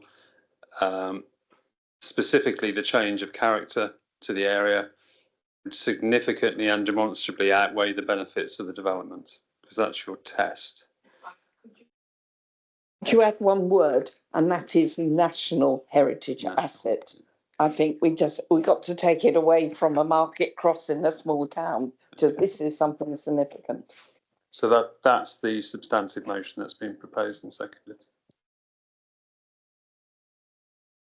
Could we pick up on Claire's point about is the conservation of officers' character? Mm-hmm. Okay. Dawn, did you look like you wanted just in terms of drafting, it's sort of recommendation of refusal due to the location outside the development limits, the cumulative impact resulting in the change of character, and potential impact on the national heritage asset in terms of the Glastonbury Tor. Okay, thank you. Could I just ask advice? The key thing about it, because within the application, we all recognise that from the Tor, you can't see the site, but it's the fact that it's viewed externally by more people than ever get to the top of the Tor. So it's something about the landscape view from onto the Tor rather than outward. Thank you. So can I just suggest we mention the setting rather than the Tor? So it's the nationally so it's the nationally special landscape feature and the setting, and therefore the setting of Glastonbury Tor. Okay, so we're sorted. Susie, you want to? Well, that was really what I wanted to say from the beginning. I think we've been told before to try and stick to one. I don't know if that's now what we're doing or not, but from my perspective, national landscape, or what was previously known as area of outstanding national significance. Oh, are they different? Oh, okay. Well, so basically, yeah, the most important one is the heritage, the national landscape of that area where the Tor is. That's, I would say, more than any of the others if we only have to have one. But I know it's not up to me. National landscape is the new designation for an AONB. This is not in the AONB. The point I was making was that this was not a local heritage site, but a national heritage site. Okay, thank you. I think we've got a direction of travel here. I was going to say, just for confirmation, it is one reason for refusal because the fact it's outside the settlement limits in itself doesn't necessarily result in harm. So the reason for refusal is because it's outside settlement limits, and as a result, the cumulative impact on the harm of the setting of the national heritage asset in terms of setting of Glastonbury Tor. So it is one reason for refusal in terms of principle and the impact on that asset, because it just being inside or outside of the settlement boundary itself doesn't result in a harm that would negate refusal. Okay, we've got all this, so should we go to the vote? Okay, all those in favour of the proposal? 4, 5. This is to go against the officer recommendation. Well, the proposal is to refuse the application. Yeah. That's to refuse the application. So I had 5. We've probably got 6 now. 5. 5. Okay, all those against? 3. And abstentions. And I'm doing what I said I would do. 3. So that is refused, Chair. Okay, so that application is refused. Also, I think while we're here, should we vote to start the next meeting a quarter of an hour later, at 2:15, rather than 2 o'clock? That gives a person, time to do things. Right. Okay, so all those in favour of extending till 2:15 before we start? I think we should just start at 2 and get on with it. Well, vote against. All those in favour? Hang on. 1, 2, 3, 4, 5, 6 for 2:15. And those against? 1, 2, 3, 4, 5. 5. So it's carried. So we're starting again at 2:15. Thank you.